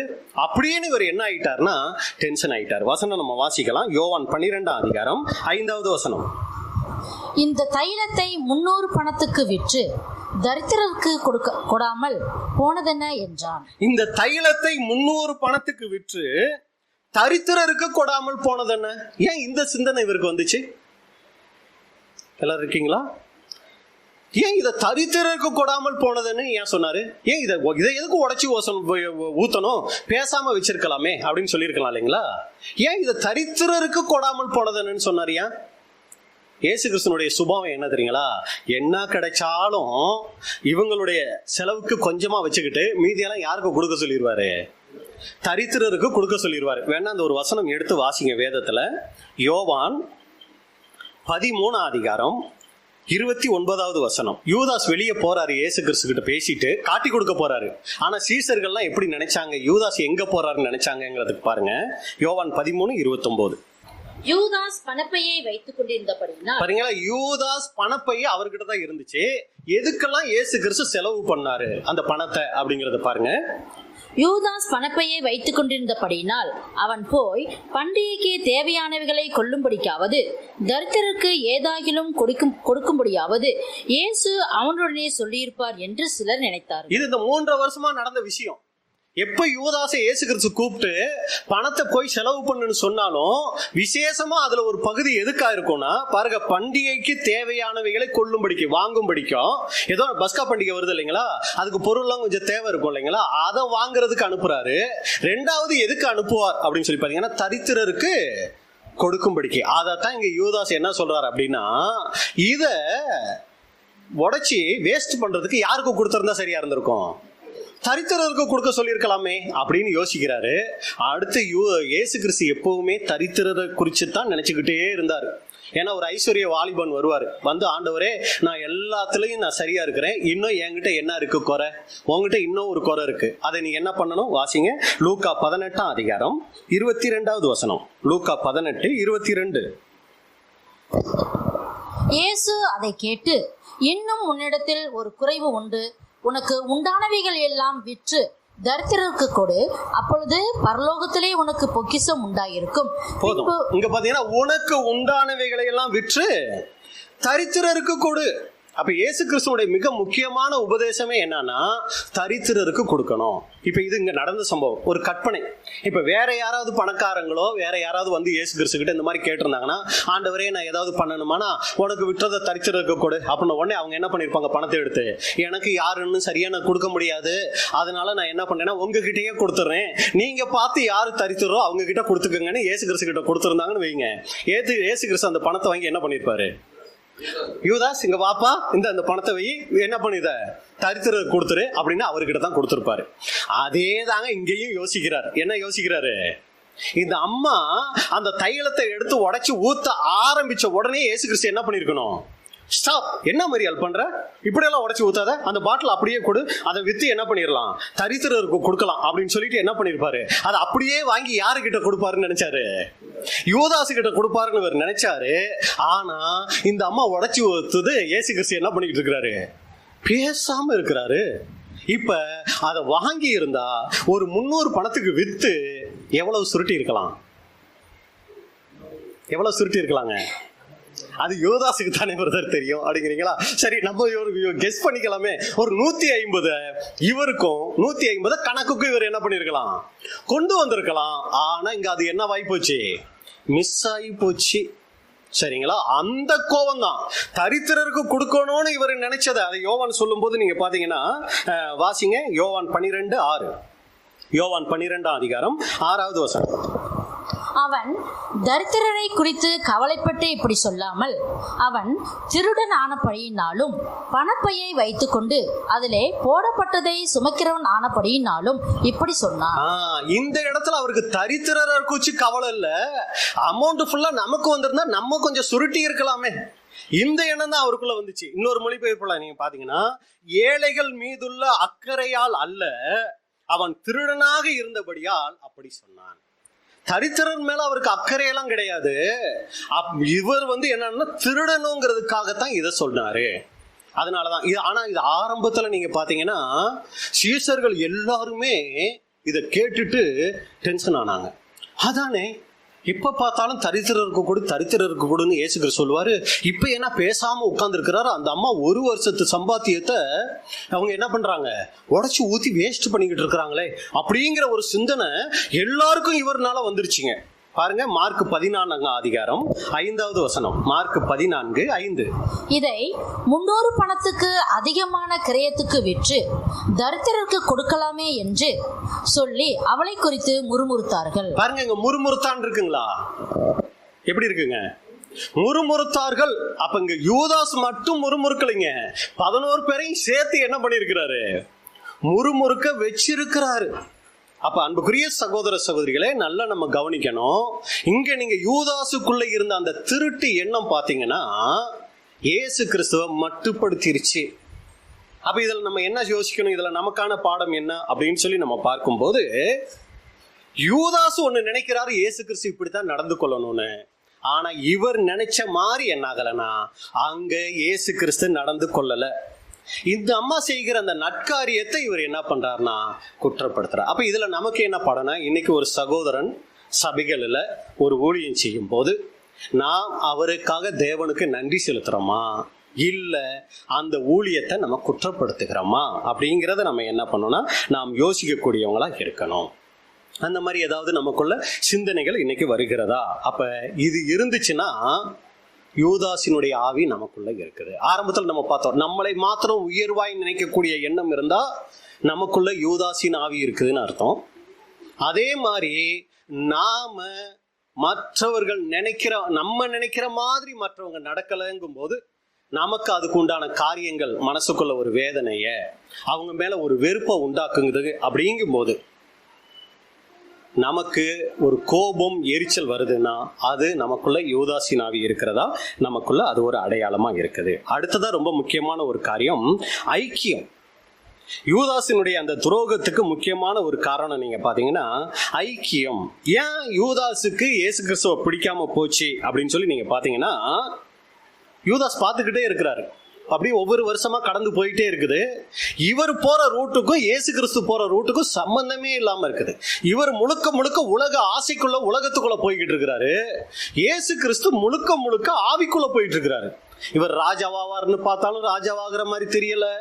இவருடைய போதனைகள்லாம் பார்த்தீங்கன்னா வேற மாதிரி இருக்குது. இவர் நினைச்சு உள்ள வந்தது வேற ஒரு நோக்கம், ஆனா இயேசு கிறிஸ்து நடந்து கொண்டிருக்கிறது வேற ஒரு நோக்கம். கொஞ்சம் கொஞ்சமாய் அந்த கசப்பு, கோபம், எரிச்சல் இயேசு கிறிஸ்து மேல இவருக்கு வந்துகிட்டே இருக்குது. இப்பதான் அந்த மரியாள் விஷயத்துல இவர் நினைச்ச மாதிரி இயேசு கிறிஸ்து அங்க நடந்து கொள்ளல. வாசிங்க யோவான் 12:7-8. யோவான் 12 மற்றும் 8. அப்பொழுது இயேசு, இவளை விட்டுவிடு, என்னை அடக்கம் பண்ணும் நாளுக்காக இதை வைத்திருந்தாள்.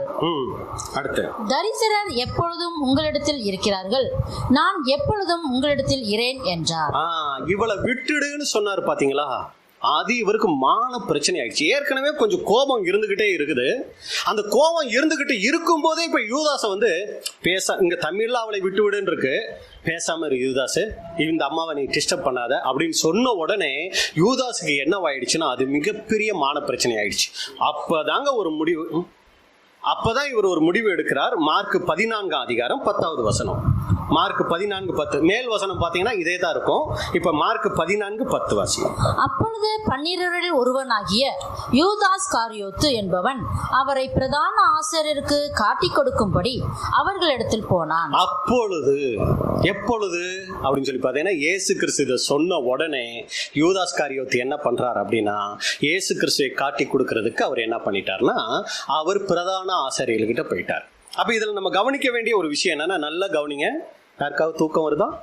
இல்ல, சந்தோஷம். நல்லா கவனிங்க. யூதாஸ் யாரு கூட இருக்கிறாரு? இயேசு கிறிஸ்து கூட 11 அப்போஸ்தலர்களோட யூதாஸ் இருந்துட்டு இருக்கிறாரு. பிரதான ஆசாரியர், சதுசேயர், பரிசேயர் இவங்களாம் எங்க இருக்காங்க? இயேசு கிறிஸ்து கூட இருந்தாங்க. இவங்களுக்கு அவங்களுக்கு ஏதாவது சம்பந்தம் இருந்துச்சுங்களா? சம்பந்தமே இல்லை. இவங்க வேற ஒரு இடத்துல இருக்கிறாங்க. இப்ப இவங்க ஒரு ஆலோசனை சங்கம் வச்சிருக்கிறாங்க. இந்த ஆலோசனை சங்கத்துல முடிவு பண்றாங்க, ரொம்ப அவர் ஓவரா போயிட்டு இருக்கிறாரு, நமக்கு இருக்கிற புகழ் எல்லாம் குறைஞ்சிக்கிட்டே வருது, அவருக்கு மொத்தம் புகழ் போய்கிட்டே இருக்குது, நாளைக்கு கொஞ்ச நாள் ஆச்சுன்னா இவர் ராஜாவே ஆயிடுவார் மாதிரி. ஏன்னா ராஜ்யம் வேற பேசிக்கிட்டு இருக்கிறாரு. ரோமர்கள் கேள்விப்பட்டாங்கன்னா நம்மளோட ஸ்தானத்தை என்ன பண்ணிடுவாங்க? அழிச்சிடுவாங்க. இது ரொம்ப சரியா தப்பா போய்கிட்டு இருக்குதே, இவருக்கு யார் இந்த அதிகாரம் எல்லாம் கொடுத்தா அப்படின்னு சொல்லி இவங்களுக்குள்ள பேசி இயேசு கிறிஸ்துவ கொலை செஞ்சிட்டா பரவாயில்ல அப்படிங்கிற அளவுக்கு யோசிச்சுக்கிட்டு இருக்கிறாங்க. ஆனா இதுல சம்பந்தப்படாத ஆள் யாருங்க? யூதாஸ் இருக்கிறது இயேசு கிறிஸ்துவோட சீசர்களோட. ஆனா இவங்க இருக்கிறது பரிசேயர் சதுசேயர் ஐக்கியம் வேற பக்கம் இருக்குது. இதுல நம்ம கவனிக்க வேண்டிய விஷயம், யூதாஸ் எப்ப இவங்களோட போய் சேர்ந்தாரு? எல்லாம் இருக்கீங்களா? மறுபடியும் அதை நான் கேட்கறதுனால தப்பா நினைச்சுக்காதீங்க, உங்களை சிந்திக்கிறதுக்காக நான் கேட்கிறேன். நல்லா கவனிச்சிங்களா? இவர் இயேசு கிறிஸ்துவோட சீசர்களோட இருந்துகிட்டு இருக்கிறவரு. இவர் எங்க போய் இவங்களுக்கு சம்பந்தமே இல்லையே, போனாலே அவங்க என்ன பண்ணிடுவாங்க? துரத்தி விட்டுருவாங்க இல்லைங்களா? யார் அது? 12 பேர்த்துல ஒருத்தனா, இந்த பக்கம் வந்துடாத, சேர்த்து ஒன்னையும் கொண்டுருவோம், இந்த மாதிரி நிலையில. ஏன்னா மீதி 11 பேரு 12 பேரே எடுத்துக்கோமே, பிரதான இவங்களுடைய எதிரியே யாருதான்?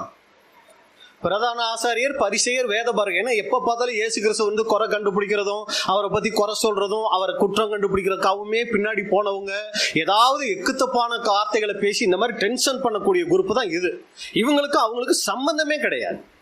அப்படி இருக்கிற ஒரு குரூப்புக்கும் யூதாஸ்க்கும் எங்க இருந்து ஐக்கியம் வந்துச்சு? இவர் எப்படி அவங்க கிட்ட போயிட்டு நான் இயேசு கிறிஸ்துவை காட்டி கொடுக்குறேன் அப்படின்னு சொன்ன உடனே எனக்கு என்ன தருவீங்கன்னு சொன்ன, அப்படியா, வா வா வா அப்படின்னு எப்படி இவங்க உடனே சம்மதிச்சாங்க? ஏய், நீ கூடவே இருந்துகிட்டு காட்டி கொடுப்பியா, எப்படி நாங்க உங்களை நம்புறது? சொல்லியிருக்கலாம் இல்லைங்களா? எப்படி இவங்க யூதாஸை நம்பினாங்க? எது இவங்களை நம்ப வச்சுச்சு? யோசிச்சிருக்கீங்களா? நீங்க யோசிக்கலன்னா எனக்கு சந்தோஷம். ஏன் தெரியுங்களா? தெரிஞ்ச விஷயம் தானே அப்படின்னு ஆகிடும். என்ன ஆச்சுன்னா, யூதாஸுக்கு அது முதல் வருஷத்துலயா, 2வது வருஷத்துலயா, 3வது வருஷத்துலயான்னு தெரியல, எப்ப இயேசு கிறிஸ்துவ பிடிக்காம போச்சோ இவர் பார்வை என்ன தெரியுங்களாச்சு? இயேசு கிறிஸ்துவுக்கு யாரையெல்லாம் பிடிக்காது அப்படின்னு பார்க்க ஆரம்பிச்சார். அப்ப இங்க பார்த்தா இந்த 11 பேருக்கிட்டையும் பேசி பார்க்கிறாரு. ஒரு சமயம் மத்தேயு கிட்ட பேசி பார்த்துருக்கலாம், யோவானு கிட்ட பேசி பார்க்கலாம், பேதுருக்கிட்ட பேசி பார்த்துருக்கலாம்.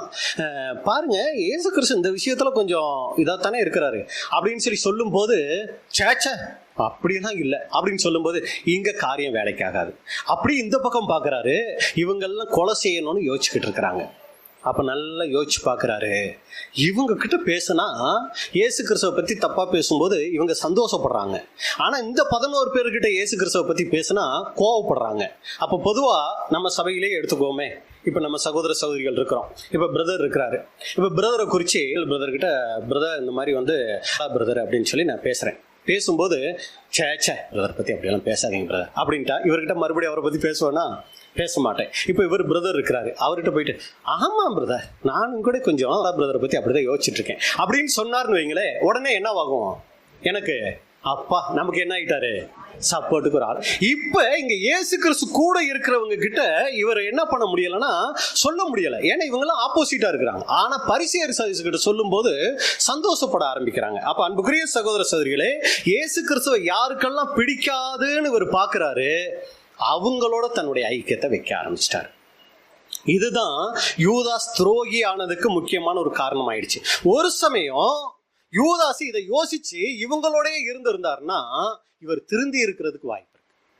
ஆனா இவர் என்ன பண்ணிட்டார் அப்படின்னு சொல்லி பாத்தீங்கன்னா, இவர் பரிசேயர் சதுசேயரோட ஐக்கியம் வைக்க ஆரம்பிச்சிட்டாரு. அப்ப இயேசு கிறிஸ்துவ பிடிக்காதவங்களோட ஐக்கியம் வச்சதுனால இயேசு கிறிஸ்துவ தவறா பேசும்போது அது அவங்களுக்கும் பிடிச்சிச்சு, யூதாஸுக்கும் பிடிச்சிச்சு. இயேசு கிறிஸ்துவ குற்றப்படுத்தும் போது இவருக்கு அது பிடிக்க ஆரம்பிக்குது. அவங்க இயேசு கிறிஸ்துவ கொலை செய்யணும்னு ஒரு ஆலோசனை பண்ணுது, ரொம்ப சந்தோஷமாயிடுச்சு. அப்படியா, கொலை செய்யணும்னு நினைக்கிறீங்களா, எனக்கு ரொம்ப சந்தோஷம், அதுக்கான சூழ்நிலை வரும்போது நானே வர்றேன். ஏன்னா ஆளுங்க எப்பவுமே இயேசு கிறிஸ்து கூடவே நிறைய இருந்துட்டு இருக்கிறாங்க, அதுக்கான ஒரு சூழ்நிலை வரும். ஏன்னா நாங்க 12 பேர் மட்டும்தான் தனியா அவர் கூட இருப்போம். எப்ப நாங்க தனியா இருக்கிறோம்னு பார்த்து அந்த நேரம் பார்த்து உங்களுக்கு நான் சொல்றேன், வந்து இயேசு கிறிஸ்து என்ன பண்ணிருங்க, தூக்கிருங்க அப்படின்னு சொல்லி என்ன பண்ணிட்டாருன்னா அதை காரியம். அப்ப இவங்க யூதாஸை நம்புறதுக்கும் யூதாஸ் சொல்றதை அவங்க கேட்கறதுக்கும் முக்கியமான காரணம் என்னன்னா, ரொம்ப நாளைக்கு முன்னாடியே யூதாஸ் யாரு கூட ஐக்கியம் வைக்க ஆரம்பிச்சிட்டார்னா இயேசு கிறிஸ்துனுடைய விரோதிகளோட அங்க ஐக்கியம் வைக்க ஆரம்பிச்சிட்டார். அப்ப இதில் நமக்கு பாடம் ஏற்கனவே நம்ம பார்த்துட்டோம். இன்னைக்கு ஒரு சகோதரனை ஒரு சகோதரியை சபைக்குள்ள இருக்கிறோம், ஒரு 20-30 பேர் இருக்கிறோம்னு வைங்களே. இப்ப இதுல நமக்கு ஒரு சகோதரனை பிடிக்காம போகும்போது நம்ம உடனே இந்த சகோதரனுக்கு இந்த சபையில யார பிடிக்கல அவங்க கூட நம்ம அதிகம், ஏன்னா இப்ப நானும் பிரதரும் இருக்கோம், ரொம்ப டீப்பா இருந்துட்டு இருக்கிறோம், சரிங்களா. ஆனா ஒரு நாளுக்கு அப்புறம் எனக்கு இவரோட பேச்சு செயல்பாடுகள் எனக்கு பிடிக்கல அப்படின்ன உடனேயே நான் அதை துண்டிச்சுக்கிறது ரொம்ப நல்லது, ஏன்னா இல்லைன்னா நானும் பாதிக்கப்பட்டுருவேன். அதே நேரத்துல யார் யாருக்கெல்லாம் இவரை பிடிக்காம இருக்குதுன்னு பார்த்துட்டு இவரை பத்தி தப்பா அவர்கிட்ட நான் சொல்லறேன்னு வைங்களேன், அப்ப அது என்னவாகும்னா அவங்களும் என்ன அவரை பத்தி தப்பா நினைக்கிறதுக்கு அது ஒரு காரணமா ஆயிடும். நான் சொல்றது நல்ல விஷயங்கள்ல, சரிங்களா. அப்போ ஒருத்தர் ஆவிக்குரிய ஜீவிதத்துல வளர்றதுக்கு இது என்னவாயிடும்னா ஒரு தடையா அங்க மாறிடும். அப்ப நம்மளே சிந்திச்சு பார்ப்போம் அன்புக்குரிய சகோதர சகோதரிகளே. அப்ப என்ன ஆகுது அப்படின்னு சொல்லி பாத்தீங்கன்னா, நம்ம அந்த மாதிரி ஆகும் போது அப்ப நம்ம என்ன யோசிப்போம் அப்படின்னா, அப்ப அவர் இந்த மாதிரி எல்லாம் பண்றாரு, இந்த மாதிரி எல்லாம் சொல்றாரு அப்படின்னு சொன்னா இது சரிதான். அப்ப நம்மளும் என்ன ஆகுறோம்னா விரோதிக்க அங்க ஆரம்பிச்சிடும். அப்ப நம்மளே சிந்திச்சு பார்ப்போம், இன்னைக்கு இந்த ஒரு சகோதர சகோதரிகள் ஐக்கியத்துல யார் மேலேயாவது நம்ம இந்த மாதிரி ஒரு மனக்கசப்போட மனவேதனைகளோட நம்ம போய் என்ன பண்ணிடக்கூடாதுங்க, வரப்போகிற நினைவு கூறுதலை ஆசரிச்சிடக்கூடாது. எனக்கு இப்ப இந்த சகோதரன் பிடிக்கல, அவருடைய சுபாவத்துக்கு என் சுபாவத்துக்கும் செட் ஆகலையா, ரைட், ஓகே, நான் அவரை விட்டு விலகிக்கிறேன். நான் அவரை குறித்து என்ன பண்ண போறதில்ல, நான் தீமை பேச போறதில்ல, நான் என்னுடைய இதை என்ன பண்ணிக்கிறேன்னா சரி பண்ணிக்கிறேன்னு சொல்லி நம்மளை நாம் சரி பண்ணக்கூடியவர்களா நாம அங்க இருக்கணும். அப்ப இந்த ஒரு விஷயம் யூதாஸ் அங்க துரோகி ஆகிறதுக்கு காரணம். இப்பதான் ரொம்ப முக்கியமான ஒரு விஷயத்துக்குள்ள போறோம். ஏன் யூதாஸ் இதையெல்லாம் பண்ணினார்? யூதாஸ் இப்படியாய் அவருக்குள்ள தான் மற்ற எல்லா 11 பேரை காட்டிலும் தான் உயர்ந்தவன், தான் நல்லா படிச்சவர், தான் செல்வாக்கு மிக்கவர், இந்த எண்ணம் ஏன் யூதாஸுக்கு அந்த 12 பேருக்குள்ள வந்துச்சு? இவரும் மற்றவங்களை போல தாழ்மை உள்ளவராக இருந்திருக்கலாமே. பேதுரு அப்பாலே போ சாத்தானேன்னு திட்டும் போது கூட உங்களை விட்டு எங்க போவோம்னு சொல்லி பின்னாடியே போற மாதிரி இவரும் இவளை விட்டுருன்னு சொல்லும் போது இவர் இருந்திருக்கலாமே கூடவே. இவருக்குள்ள மட்டும் அந்த பெருமையான எண்ணம் வர்றதுக்கு என்ன காரணம்? அடுத்து இவர் மட்டும் எதுக்கு இந்த மாதிரி ஒரு திருடனா அங்க மாறுறாரு? இவர் மட்டும் ஏன் இந்த ஒரு தவறானவர்களோட அங்க ஒரு ஐக்கியத்தை வச்சுக்கிறாரு? என்ன காரணம் அப்படின்னு சொல்லி பார்க்கும்போது முதல் காரணம் என்ன தெரியுங்களா? சாத்தான் யூதாசை தூண்டினான். வாசிங்க, யோவான் 13 அதிகாரம் 2வது வசனம். யோவான் 13:2. சீமோனின் குமாரனாகிய யூதாஸ்காரியோத்து அவரை காட்டிக் கொடுக்கும்படி பிசாசானவன் அவன் இருதயத்தை தூண்டின பின்பு அவர்கள் போஜனம் பண்ணி கொண்டிருக்கையில். போதும். பிசாசானவன் அவருடைய இருதயத்தை தூண்டின பின்பு. இப்ப அவங்க எல்லாருக்கிட்டையும் ஒரு கேள்வி, சாத்தான் நம்மளுடைய இருதயத்தை தூண்ட முடியுமா? யார் இருதயத்தை தூண்ட முடியாது?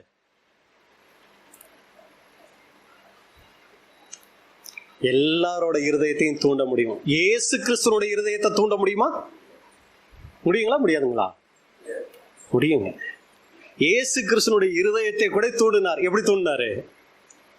இந்த கல்லுகளை என்ன பண்ணுங்க, அப்பமாக்கி சாப்பிடுங்கன்னு சொல்லி இயேசு கிறிஸ்துவோட இருதயத்தையே தூண்ட. அது உங்களுக்கு தெரியும் இல்லைங்களா? சாத்தான் அப்படியே ஒரு 2 கொம்பு வச்சுக்கிட்டு ஒரு கருப்பு உருவத்துல இயேசு கிறிஸ்து கிட்ட இதையெல்லாம் சொல்லல. இயேசு கிறிஸ்து கையை பிடிச்சி கூட்டிகிட்டு போயிட்டு உப்பரிகையின் மேல ஏறுங்க அப்படின்னு சொல்லி ஏறி நிற்க வச்சு கீழே குதிங்க அப்படியெல்லாம் சொல்லல. இயேசு கிறிஸ்து உப்பரிகையில போய் நின்னாரா? அது உங்களுக்கு தெரியும்னு நினைக்கிறேன். நிக்கலைங்க.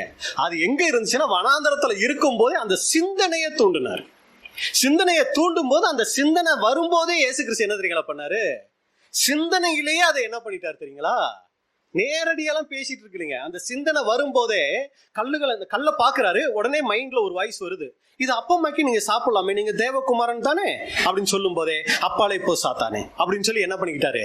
மனசுக்குள்ளேயே அந்த சிந்தனையை ஜெயிச்சிட்டாருங்க. இதுதான் அங்க நடந்தது. 3 சிந்தனையும் அப்படிதான் நடந்தது. அப்ப சாத்தான் ஒருத்தருடைய சிந்தனைய தூண்ட முடியும். நம்மளுடைய சிந்தனையும் கூட சாத்தான் தூண்ட முடியும். எல்லாருக்குள்ளேயும் அது வரும். எப்ப எல்லாம் வரும்? சபைக்குள்ள வந்தா அதிகமா வரும். வீட்டுல இருக்கும்போது அதிகமா வரும்.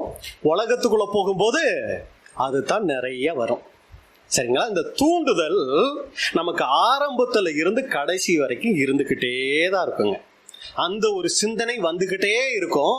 நம்ம நிதானிக்கணும், இது யாரு தர சிந்தனை அப்படிங்கிறத நிதானிச்சு நம்ம என்ன பண்ணிக்கணும்னா அகற்றிக்கிட்டே இருக்கணும். ஒரு சமயம் அந்த சிந்தனைக்கு தீனி போட்டோன்னு வைங்க, நல்லா இருக்கே, ஆமா தானே அப்படின்னு சொல்லி அந்த சிந்தனைக்கு தீனி போட்டோம்னா அடுத்தது நடக்கும். இப்ப என்ன பண்ணுச்சு? சொரிஞ்சு விட்ட மாதிரி, பாரு இப்படி இருக்கு பாரு, அப்படி இருக்கு பாரு அப்படின்னு தூண்டுதல் வந்துச்சு இல்லைங்களா? இப்ப அடுத்து என்ன நடந்துச்சு வாசிங்க. யோவான் 13 அதிகாரம் 27வது வசனம். யோவான் 13:27. அந்த துணிக்கையை அவன் வாங்கின பின்பு சாத்தான் அவனுக்குள் புகுந்தான். 13 அதிகாரம் 2வது வசனத்துல தூண்டுற விஷயம் நடந்துச்சு. இடம் கொடுத்தாரு. இப்ப என்ன ஆயிடுச்சுங்க? கதவை தட்டிக்கிட்டே இருந்தாரு. லைட்டா திறந்து பாட்டு போ அப்படின்னு இருந்தா எங்க வந்திருக்க மாட்டாரு? வீட்டுக்குள்ள வந்திருக்க மாட்டாரு. இப்ப அந்த சிந்தனைக்கு இவர் கதவை திறந்த உடனேயே சாத்தான் உள்ளே புகுந்தான். இதை தாங்க யூதாஸ் இந்த அளவுக்கு ஆனதுக்கு காரணம். நம்ம எல்லாருக்குமே முதல் சம்பவம் நடக்கும். என்னங்க அது? தூண்டுதல் நம்ம எல்லாருக்கும் வரும். யாரு ஒருத்தர் அந்த தூண்டுதலை உற்சாகப்படுத்துறோமோ, புரியுதுங்களா? யார் அந்த கெட்ட தூண்டுதலை உற்சாகப்படுத்துறோமோ 2வது காரியம் நமக்குள்ள நடக்கும். அதுதான் உள்ளே புகுகிற விஷயம். உள்ள வந்தாச்சுன்னா அப்புறம் வெளியே போறதுக்கு ரொம்ப வாய்ப்பு குறைவு. ஏன் குறைவு அப்படின்னா, தூண்டுதல் வரும்போது யாராவது என்ன பிரதர் நீங்க இப்படி பண்றீங்க, இது சரியில்லையே பிரதர்னு பேசுனா, அப்படிங்களா பிரதர், அப்படியா உங்களுக்கு தோணுச்சு, ஐயோ அப்படின்னா விட்டுறேன் பிரதர், வேண்டாம் பிரதர், இது மற்றவங்களுக்கு ஒரு டிஸ்டர்பா இருக்கு, இல்ல மற்றவங்களை அது காயப்படுத்துதுன்னா வேண்டாம் பிரதர், நான் விட்டுறேன் பிரதர் அப்படின்னு என்ன ஆயிடுவோம் தெரியுங்களா? சரியாயிடுவோம். ஆனா உள்ள வந்துருச்சின்னு வைங்களே, இப்ப என்ன தெரியுங்களா சொல்லுவோம்? யாராவது ஒருத்தர் ஏதாவது சொன்னா, நீ யோக்கியமா, அவங்க யோக்கியமா, இவங்க யோக்கியமா, என்ன மட்டும் சொல்லிக்கிட்டு இருக்கிற. இது என்ன தெரியுங்களா பண்ணும்? தன்னுடைய தவறை நியாயப்படுத்தி பேச ஆரம்பிக்கும். வித்தியாசம் புரியுதுங்களா உங்களுக்கு? அதாவது முதல் தடவை தூண்டுதல் வரும்போது அதை யாராவது நமக்கு எச்சரிச்சாங்கன்னா நம்ம விழிப்படைஞ்சு சரி பண்ணிக்குவோம். ஆனா உள்ள புகுந்துருச்சுன்னா நம்ம தவிர என்ன பண்ணிக்கவே மாட்டோம், ஒத்துக்கவே மாட்டோம். நான் செய்யறது தான் சரி, நான் சொல்றது தான் சரி, கேட்கறதுனா கேளு, அந்த மனநிலைக்கு போயிடுவாங்க. இதுதான் 2வது ஸ்டெப். அடுத்து 3வது ஸ்டெப் என்ன தெரியுங்களா? யோவான் 6:70. யோவான் 6:70 வசனம். இயேசு அவர்களை நோக்கி, 12 உங்களை நான் தெரிந்து கொள்ளவில்லையா? உங்களுக்குள்ளும் ஒருவன் பிசாசாய் இருக்கிறான் என்றார். என்ன ஆயிட்டாருங்க? அப்புறம் ஃபர்ஸ்ட் பிசாசு தூண்டினாரு, அப்புறம் பிசாசு உள்ளுக்குள்ள பூந்தாரு. இப்ப யூதாஸ் என்னவாவே ஆயிட்டாரு, பிசாசாவே மாறிட்டாரு. இன்னொரு வசனம் கூட பாருங்க, யோவான் 17:12. நான் அவர்களுடனே கூட உலகத்தில் இருக்கையில் அவர்களை உம்முடைய நாமத்தினாலே காத்துக்கொண்டேன். நீர் எனக்கு தந்தவர்களை காத்துக்கொண்டு வந்தேன். வேத வாக்கியம் நிறைவேறத்தக்கதாக கேட்டின் மகன் கெட்டு போனானே அல்லாமல் அவர்களில் ஒருவனும் கெட்டு போகவில்லை. கேட்டின் மகன், சாத்தானுக்கு மகனா, தேவ பிள்ளையாய் உள்ள வந்தவரு இப்ப சாத்தானுடைய பிள்ளையா மாறிட்டாரு. அப்ப இதுல நமக்கு என்ன பாடம் அப்படிங்கும் போது, அன்புக்குரிய சகோதர சகோதரிகளே, இந்த 3 காரியங்கள், அதுல விசேஷமாய் முதல் காரியம் தூண்டுதல் தவறு கிடையாது. நல்லா புரிஞ்சுக்கங்க, தூண்டுதல் தவறு கிடையாது, அது எல்லாருக்குள்ளேயும் வரும். ஆனா அதுக்கு நாம இடம் கொடுத்தோம்னா 2வது காரியம் நமக்குள்ள வந்துடும். இது சபையிலையும் வரும். இது இப்ப இவ்வளவு நேரம் நீங்க எல்லாரும் எங்க இருந்திருப்பீங்க? சபையை குறித்து தான் யோசிச்சிருப்பீங்க. இது ரொம்ப முக்கியம் கிடையாது, வீட்டுல யோசிக்கணும். கணவன் மேல மனைவிக்கு வரும், மனைவி மேல கணவனுக்கு வரும், பிள்ளைகள் மேல அப்பா அம்மாவுக்கு, அப்பா அம்மா மேல பிள்ளைகளுக்கு. நல்ல எண்ணமும் வரும், இது போன்ற தவறான எண்ணங்களும் வரும். அப்படி வருங்களா பிரதர் அப்படின்னீங்கன்னா வசனம் வாசிங்க. 1 கொரிந்தியர் 7:5. 1 கொரிந்தியர் 7:5 வசனம். உபவாசத்திற்கும் ஜெபத்திற்கும் தடையிராதபடிக்கு இருவரும் சில காலம் பிரிந்திருக்க வேண்டுமென்று சம்மதித்தால் அன்றி. இது யாரை பத்தி சொல்றாரு? கணவன் மனைவியை பத்தி சொல்றாரு. இருவரும் சம்மதித்தால் அன்றி ஒருவரை விட்டு ஒருவர் பிரியாதிருங்கள். கணவன் மனைவி ஒருவரை விட்டு ஒருவர் பிரிய கூடாது. ரொம்ப எச்சரிக்கையா இருக்கணும். இல்லையா பிரதர், நாங்க 2 பேரும் ஒன்னாவே தான் இருக்கிறோம், பிரியவே இல்லை. நீங்க பேசி எவ்வளவு, அது 2 வருஷம் 3 வருஷம் ஆச்சு. ஆனா சபைக்கு ஒன்னா வருவோம், ஒன்னா போவோம். எதுக்கு? சகோதர சகோதரிகளுக்கு நாங்க நல்லா இருக்கோங்கிறத காமிச்சுக்கிறதுக்கு. ஆனா மனசு விட்டு நாங்க 2 பேரும் பேசி, அது ஆச்சுங்க 5 வருஷம் ஆச்சு, அது ஆச்சுங்க 10 வருஷம் ஆச்சு. அன்புக்குரிய சகோதர சகோதரிகளை ரொம்ப கவனமா இருக்கணும். சபை ஐக்கியத்தை காட்டிலும் நான் அடிக்கடி சொல்ற விஷயம், குடும்ப ஐக்கியம் ரொம்ப ரொம்ப முக்கியங்க. இதுல நம்ம சரியில்லாம என்னதான் நம்ம ஊழியங்கள் செய்துட்டாலும் தேவன் அதை கனம் பண்ணவே மாட்டாரு.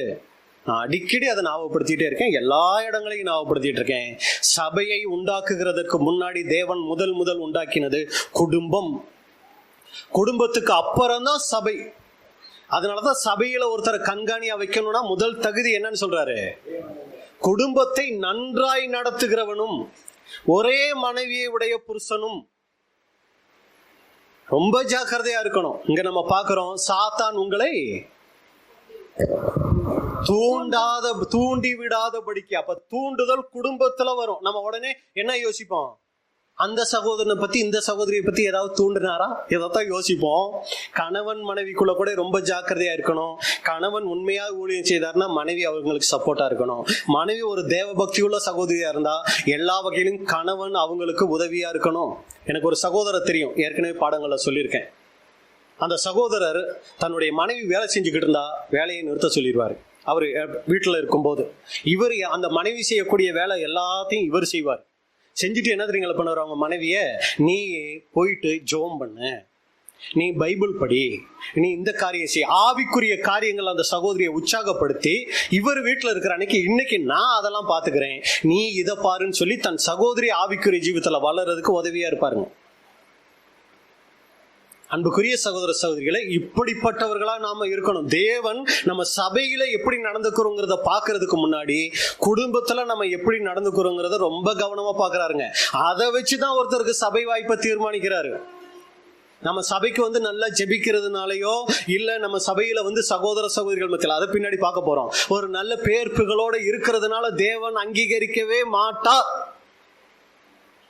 குடும்பத்துல நீ எப்படி இருக்கங்கிறதான் தேவன் பார்ப்பார். ஏன் தெரியுங்களா? அதுதான் நான் நடிக்க முடியாத ஒரு இடம். சபையில நடிக்க முடியுங்களா? உங்களால முடியுமோ இல்லையோ, என்னால நல்லா முடியும். ஆனா குடும்பத்துல என்ன பண்ண முடியாது, நடிக்கவே முடியாது. அப்படியே ஒரு மாதிரி இருந்தா கூட இந்த 2 வாரமா நல்லா பேசி கேட்கறதெல்லாம் வாங்கி கொடுத்துக்கிட்டு இருந்தாலுமே இந்த 2 வாரமா உங்களுடைய செயல்பாடு சரியில்லையே. ஏன், என்ன பிரச்சனை? தாராளமா கேட்டுடுறாங்க. நல்லா பேசிட்டு நல்லா இருந்தாலே ஏதோ ஒரு சின்ன வித்தியாசம் தெரிஞ்சா ஈஸியா கண்டுபிடிச்சிடறாங்க. முன்ன மாதிரி நீங்க இல்லையே. நல்லாதான் பேசி நடிச்சாலும் என்ன பண்ண முடிஞ்சிடறதுல மாத்தம் கண்டுபிடிச்சிடுறாங்க. எதுக்கு இதை சொல்ல வரேன்னா, நடிக்க முடியாத இடம் எது அப்படின்னா குடும்பம் தாங்க, வீடு தாங்க. அப்ப ரொம்ப ஜாக்கிரதையா இருக்கணும். உணர்வு எதுல அதிகமா இருக்கணும்னா குடும்பத்திலே. அப்ப இங்க பாருங்க, நம்ம பார்க்கும்போது சாத்தான் உங்களை தூண்டாதபடிக்கு எச்சரிக்கையா இருங்கன்னா, அது கணவனுக்கும் அந்த டெஸ்ட் வரும், மனைவிக்கும் அந்த டெஸ்ட் வரும். அப்ப ரொம்ப ஜாக்கிரதையா இருக்கணும் இந்த ஒரு குடும்ப விஷயத்துல. அடுத்துதான் சபையில. சபையில எப்படி அந்த தூண்டுதல் வரும்? மார்க் 4 அதிகாரம் 15வது வசனம். மார்க் 4:15. வசனத்தை கேட்டவுடனே சாத்தான் வந்து அவர்கள் இருதயங்களில் விதைக்கப்பட்ட வசனத்தை எடுத்து போடுகிறான். இது எப்படி இந்த தூண்டுதல் வரும்? கேட்போம், நல்லா கேட்போம். வெளியே வந்த உடனே என்ன சப்ஜெக்ட் கேட்டோம் அப்படின்னு கேட்டா தெரியாது. ஒண்ணு உள்ள வந்த உடனேயே டயர்டுல என்ன ஆயிடுவோம், நீங்க யாரும் அப்படி இல்லை, தூங்கிடுவோம். இது சாத்தான் கொடுக்கக்கூடிய தூண்டுதல். நல்லா ரெஸ்டடு, நைட்டு பாரு 3 மணிக்கு எந்திரிச்சிட்ட, தூங்கவே முடியல, சரி பரவாயில்ல, நல்லா ரெஸ்டடு. இது ஒரு தூண்டுதல். இன்னொரு தூண்டுதல் என்னன்னா, கேட்குற மாதிரியே இருப்போம், இங்கத்தான் இருப்போம், கண்ணு 2 நல்லா திறந்தே இருக்கும். ஆனா ஃபர்ஸ்ட் ஏதோ ஒரு வார்த்தை உள்ள வந்த உடனேயே அதை சிந்திச்சுக்கிட்டே எங்க போயிருவோம் தெரியுங்களா? இதை பத்தி பிரதர் பேசியிருப்பாரோ, அதை பத்தி பிரதர் பேசியிருப்பாரோ அப்படின்னு சொல்லிக்கிட்டே நம்ம இங்கதான் இருப்போம். ஆனா சிந்தனையில எங்க போயிடும், எல்லாம் வெளியே போயிடும். அதுக்கப்புறம் என்ன கேட்டோங்கிறது தெரியாம போயிடும். இது சாத்தானுடைய தூண்டுதல். நல்லா கவனிச்சிருப்போம். கேட்கவே ஆண்டவரே, கூடுக முடிஞ்ச உடனேயே வீட்டுக்கு போன உடனே இந்த காரியத்தை நான் ஜெபிச்சிடுறேன், இல்ல வீட்டுக்கு போறதுக்கு முன்னாடியே போன் பண்ணி நான் எங்க அப்பாவோட எங்க அம்மாவோட ஒப்புரவாயிடுறேன், இல்ல என் கணவன் மனைவி கிட்ட நான் மன்னிப்பு கேட்டேன். அதை சொல்ல மறந்துடுவேன், அதனால இப்பவே சொல்லிடுறேன். உடன்படிக்கை, அதாவது நினைவு கூறுதல் ஆசிரியருக்கு முன்னாடி முதலாவது குடும்பத்துல குடும்ப ஜெபம் பண்ணி, எப்பவும் குடும்ப ஜெபம் பண்ணோம், விசேஷமா குடும்ப ஜெபம் பண்ணிட்டு நினைவு கூறுதலுக்கு போங்க. கணவன் மனைவிக்குள்ள என்ன காரியங்கள் இருந்தாலும் பேசி தீர்த்துக்கங்க. அம்மா, இந்த 1 வருஷத்துல உங்க மனசு ஏதாவது கஷ்டப்படுற மாதிரி நான் நடந்திருந்தேன்னா, இது அடிக்கடி கேட்டாலும் தப்பு இல்லை, ஆனா இதை கேட்டுருங்க. உன் மனசு கஷ்டப்படுற மாதிரி நான் ஏதாவது பேசியோ நடந்திருந்தேன்னா தயவு செஞ்சு மன்னிச்சுக்க. அதே மாதிரி கணவனுக்கிட்ட பாருங்க, உங்க மனசு கஷ்டப்படுற மாதிரி இந்த 1 வருஷத்துல வேதனைப்படுற மாதிரி நான் ஏதாவது நடந்திருந்தேன்னா என்னை மன்னிச்சுக்கங்க. சீர் பொருந்திட்டு நினைவு கூறுதலுக்கு போங்க. சகோதர சகோதரிகளோட சீர் பொருந்துறது ரொம்ப ஈஸி, அதே ரொம்ப கஷ்டம் தான் பிரதர் அப்படிங்கிறீங்களா? அதே கூட ஈஸி. கணவன் மனைவிகளோட அன்னைக்கு நம்ம பெருசா மன்னிப்பு கேட்டு இப்போ வந்து இப்படி எல்லாம் பேசுறீங்கன்றுவாங்க இல்லைங்களா? அதனால இங்கத்தான் நம்ம என்ன ஆகணும்னா ரொம்ப சரியாகணும். இதை ஃபர்ஸ்ட் செஞ்சுட்டு தான் அடுத்து எங்க போகணும், நினைவு கூறுதலுக்குள்ளேயே போகணுங்க. அப்ப இதுல கவனம் வைக்கணும். அப்ப இங்க நம்ம பார்க்கும்போது என்ன நடக்கும் அப்படின்னு சொல்லி பாத்தீங்கன்னா, சப்ஜெக்ட் கேட்கும் போதே சாத்தான் வந்து எடுத்துட்டு போயிடுவாரு. அடுத்து உள்ள வந்து உட்கார்ந்தாலும் ஒண்ணுமே புரியாம கூட எடுத்துட்டு போயிடுவாரு. இல்ல முடிகிற வரைக்கும் நம்ம இந்த மாதிரி ஒரு தீர்மானம் எடுக்கிறோம்னு வைங்க, முடிஞ்ச உடனே வீட்டுக்காரர்கிட்ட ஒரு சாரி கேட்டுறணும். சாரின்னா அந்த சாரி இல்ல, மன்னிப்பு, சரிங்களா? நீங்க சேலையை நினைச்சிடாதீங்க, சரிங்களா? வீட்டுக்காரர்கிட்ட மன்னிப்பு கேட்டுறணும், வீட்டுக்காரம்மா கிட்ட மன்னிப்பு கேட்டுறணும் அப்படின்னு சொல்லி ஒரு முடிவு எடுத்து இருக்கும் போதே கூடுக முடிஞ்ச உடனே ஒரு டிஸ்கஷன் ஏதாவது பேசுவோம் பாத்துங்க. அப்ப நம்ம எடுத்த தீர்மானம் எல்லாம் என்னவாயிடும், அது வெளியே போயிட்டு என்ன சப்ஜெக்ட் கேட்டோங்கிறதெல்லாம் வெளியே போயிட்டு அப்போ ஒரு காரியம் ஏதாவது பேசுவோம் பாருங்க, அது தலை மேல ஏறி உட்கார்ந்திக்கும். மறுபடியும் அந்த வசனத்தை வாசிங்க. வசனத்தை கேட்டவுடனே சாத்தான் வந்து அவர்கள், தேவன் உள்ள வர்றதுக்கு முன்னாடி அவர் என்ன பண்ணுவாரு, வரிஞ்சு கட்டிட்டு நான் போயிடுறேன் ஆண்டவரே, அப்புறம் நீங்க போய்க்கலான்ட்டு அவர் வந்து தூண்டி இருக்கிறத எடுத்துருவாரு. எல்லாமே வேஸ்டா போயிடும். அப்ப முதலாவது இந்த தூண்டுதல் வருங்க.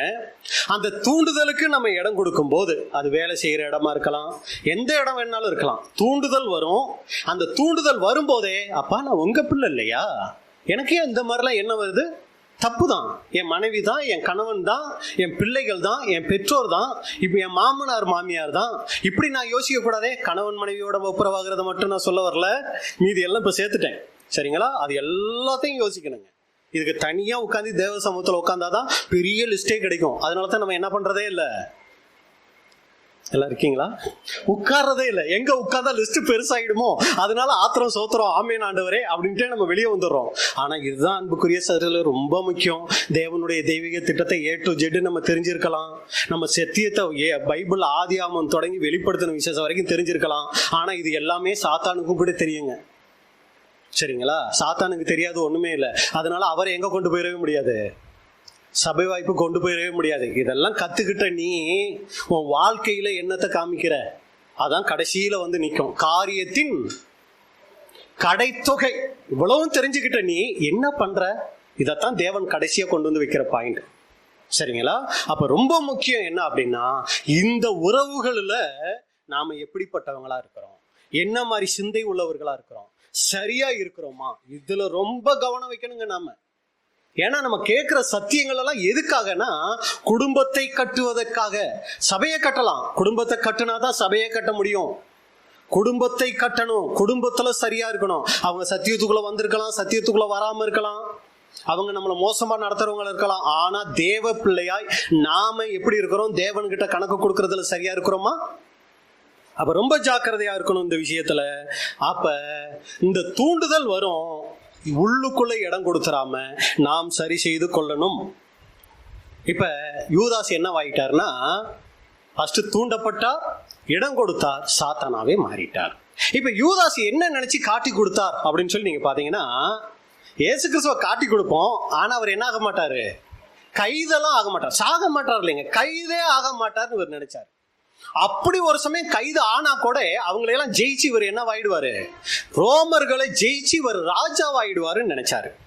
அடுத்து நீங்க பாத்தீங்கன்னா, அப்படியே கைது செய்யப்பட்டு அவர் குற்றவாளியா தீர்க்கப்பட்டா கூட அவரை சிலுவையில அறைய மாட்டாங்கன்னு நினைச்சார். ஏன்னா சிலுவையில அறையிறது யாருடைய இது தெரியுங்களா, ரோமர்கள். ஆனா இயேசு கிறிஸ்து ரோமர்களுக்கு விரோதமா எதையுமே செய்யல. யூதர்களுடைய, அதுவும் விசேஷமா பிரதான ஆசாரியர்கள் வேதபார்களுக்கு விரோதமா தான் பேசி இருக்கிறாரு. அவங்க தான் இவரை கொலை செய்யணும்னு நினைச்சாங்க, ரோமர்கள் கொலை செய்யணும்னு நினைக்கல. அதனால யூதாஸ் என்ன நினைச்சாருன்னா, அப்படியே கைது பண்ணாலும் எங்க கொண்டு போவாங்க, ஆலோசனை சங்கத்துக்கு கொண்டு போவாங்க.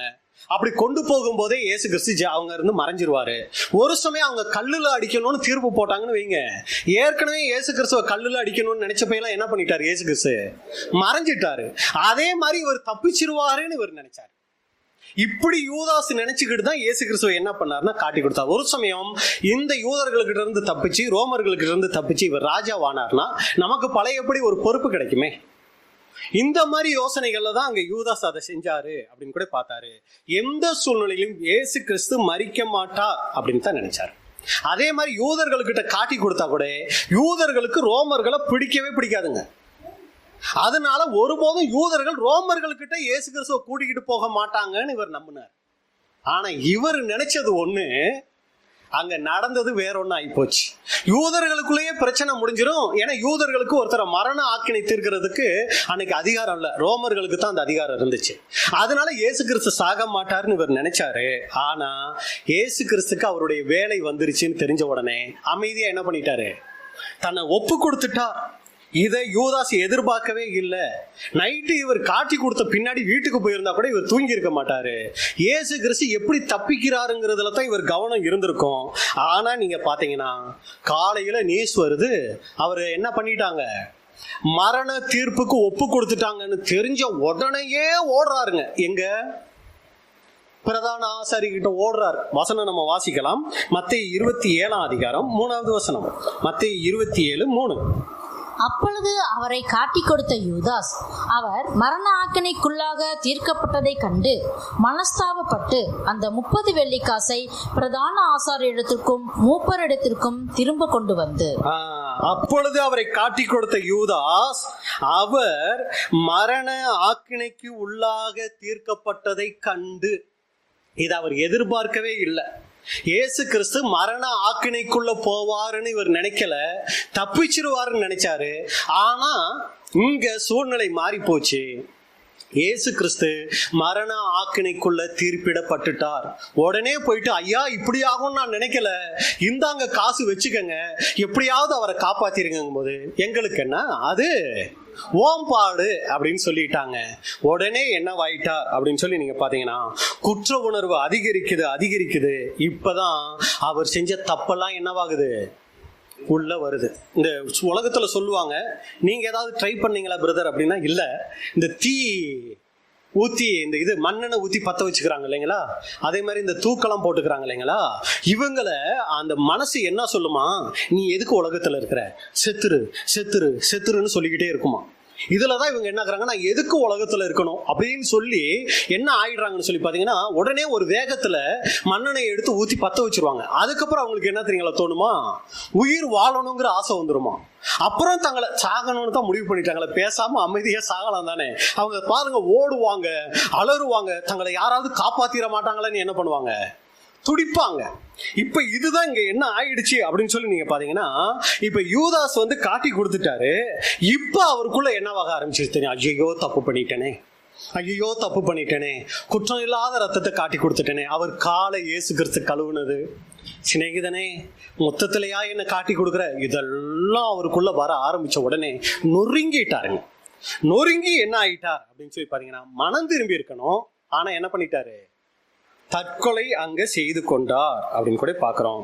இப்படியாய் அன்புக்குரிய சகோதர சகோதரிகளே, யூதாசினுடைய காரியம் ஒரு முடிவுக்கு அங்க வருது. இப்போ ஒரு சில கொஞ்சம் பேசலாங்களா இல்ல போதுமா?